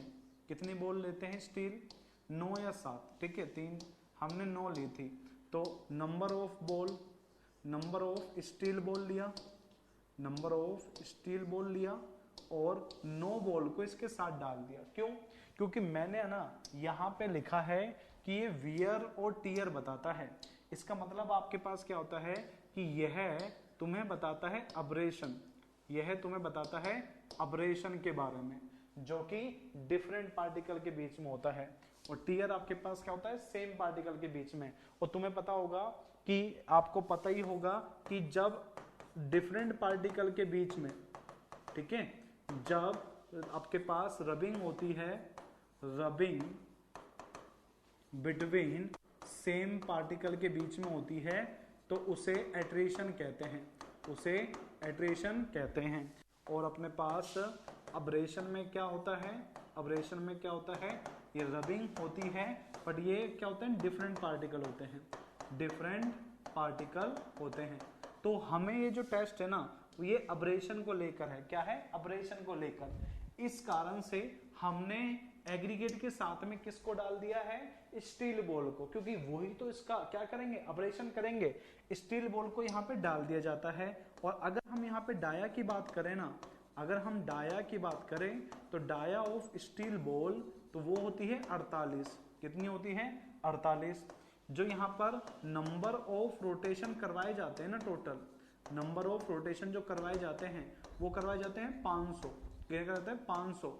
और 1 मिनट में कितने रोटेशन करवाए जाते हैं, 1 मिनट में कितने रोटेशन करवाए जाते हैं, रोटेशन पर मिनट, तो वो फिक्स कर देते हैं 30 से 33, ठीक है। हमने 30 करे थे, तो 30 से 33 कर देते हैं और स्टार्ट कर देते हैं। घूमता रहेगा, घूमता रहेगा, घूमता रहेगा, घूमता रहेगा, घूमता रहेगा, घूमता रहेगा, घूमता रहेगा, जब तक तुम घुमाते रहोगे। जैसे ही 500 होंगे खत्म हो जाएगा। अब तुम जितना स्टार्ट कर सको ना, जितना स्टार्ट कर सको, ठीक है, 1.7 mm, 1.7 जितना स्टार कर सको। ये क्वेश्चन बहुत बार आया है, बहुत बार, बहुत बार, बहुत बार। कहते हैं कि जो अब्रेशन टेस्ट होता है एग्रीगेट में, उसमें फाइनल सैंपल को किस शिफ्ट से पास किया जाता है, तो आंसर होता है 1.7 mm। अगेन यहां से हमने पास करवाया और नीचे क्या रख दिया, तसला। क्या रख दिया, तसला, जिसे हम पेन बोलते हैं। क्या बोलते हैं, पेन, ओके। और एक पेन का कैपेसिटी अगर पूछे तो कितना होता है, 35 लीटर। क्यों, क्योंकि एक पेन एक बैग के बराबर लिया जाता है और एक बैग का वेट जो होता है 35 लीटर का सीमेंट के बैग का। क्यों? 0.03494 मीटर क्यूब, और एक मीटर क्यूब में कितने लीटर होते हैं? 1000। तो अपना जो सीमेंट का बैग का अगर वॉल्यूम की बात करें तो 35 लीटर का होता है, तो वो उसका एक पेन में पूरा आ जाना चाहिए, मान के चलते हैं। ठीक है, हाँ। तो यह हो गया यहां से, है ना, हो गया। चलो आगे बात करते हैं, यहां से आगे बात करते हैं। यहां से निकालते हैं एग्रीगेट अब्रेशन वैल्यू। तो ए वी, जिसे हमने क्या बोला है, इसे कहते हैं एग्रीगेट अब्रेशन वैल्यू। ओके, कैसे निकालोगे? अगेन W2 जो पास हुआ, जो लिया था W1 इंटू 100, यह 30% से ज्यादा नहीं होना चाहिए, सेम। अगेन यह 50% से ज्यादा नहीं होना चाहिए, सेम। ओके, अब यहां पे तुम्हें पता है मैंने क्या क्या लिखा था? रोड लिखा था, यहां पे मैंने रनवे लिखा था, और यहां पे मैंने क्या लिखा था? यहां पे मैंने लिखा था टॉप वियरिंग कोर्स लिखा था। और यहां पे तुम्हें पता ही है, जहां पे भी यूज करो इन तीन को छोड़कर सब कुछ यहां पे कर देना। बहुत आवाज करेगा, हाँ बहुत से, बिल्कुल सही। ठीक है, चलिए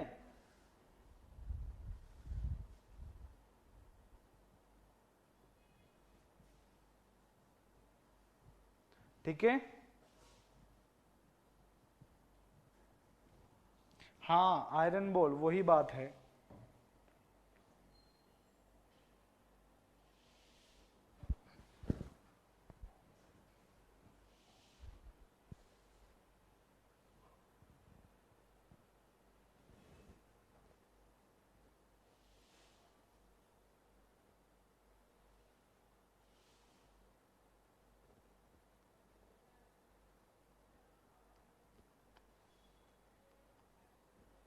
ठीक है, तो चलते हैं अब।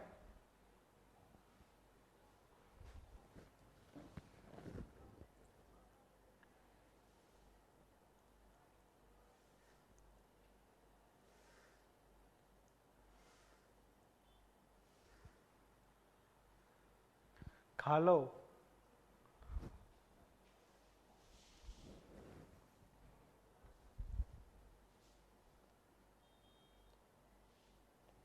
एकेडमी वाला बुकलेट देख लो, उसमें है क्वेश्चन यूपीपीएससी जेई के।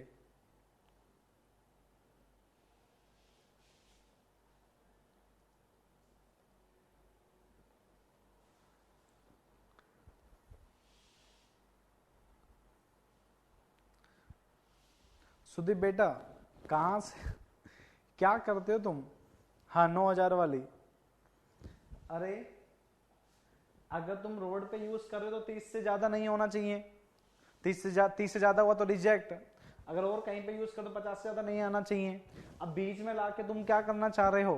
तुम डिपेंड तो करो तुम यूज कहां पे कर रहे हो, बीच में लाके क्या करोगे?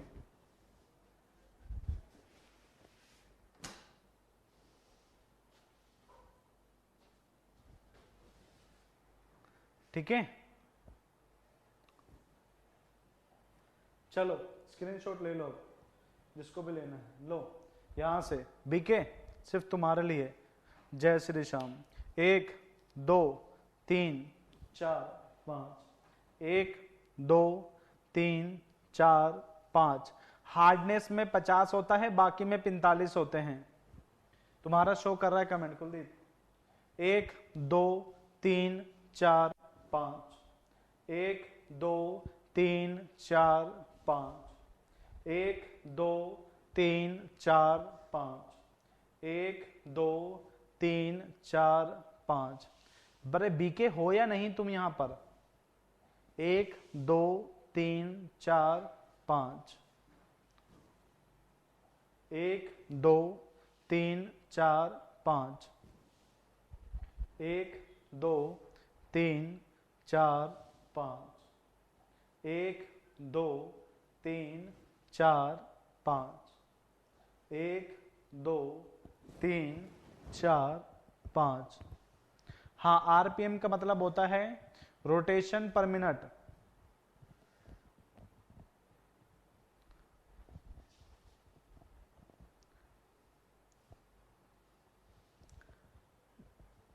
फोन कर लेना, तब बता देंगे, ठीक है।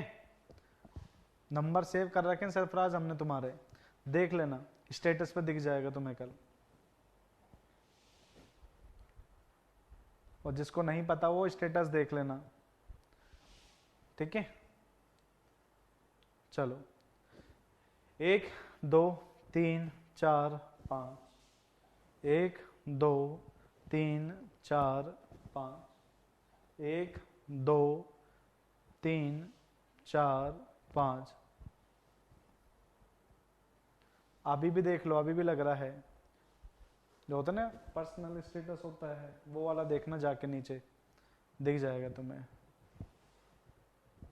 1 2 3 4 5, 1 2 3 4 5, 1 2 3 4 5, 1 2 3 4 5, 1 2 3 4 5, 1 2 3 4 5, 1 2 3 4 5, 1 2 3 4 5। अरे नहीं, अरे वो नहीं होता कि जो पर्सनली डालते हैं, तुम डालते हो हवाओं से बात मत करना, मैं तूफान हूं, वो ऐसे स्टेटस नहीं डालते अपने पिक के नीचे, है ना, वो वाला स्टेटस देखना।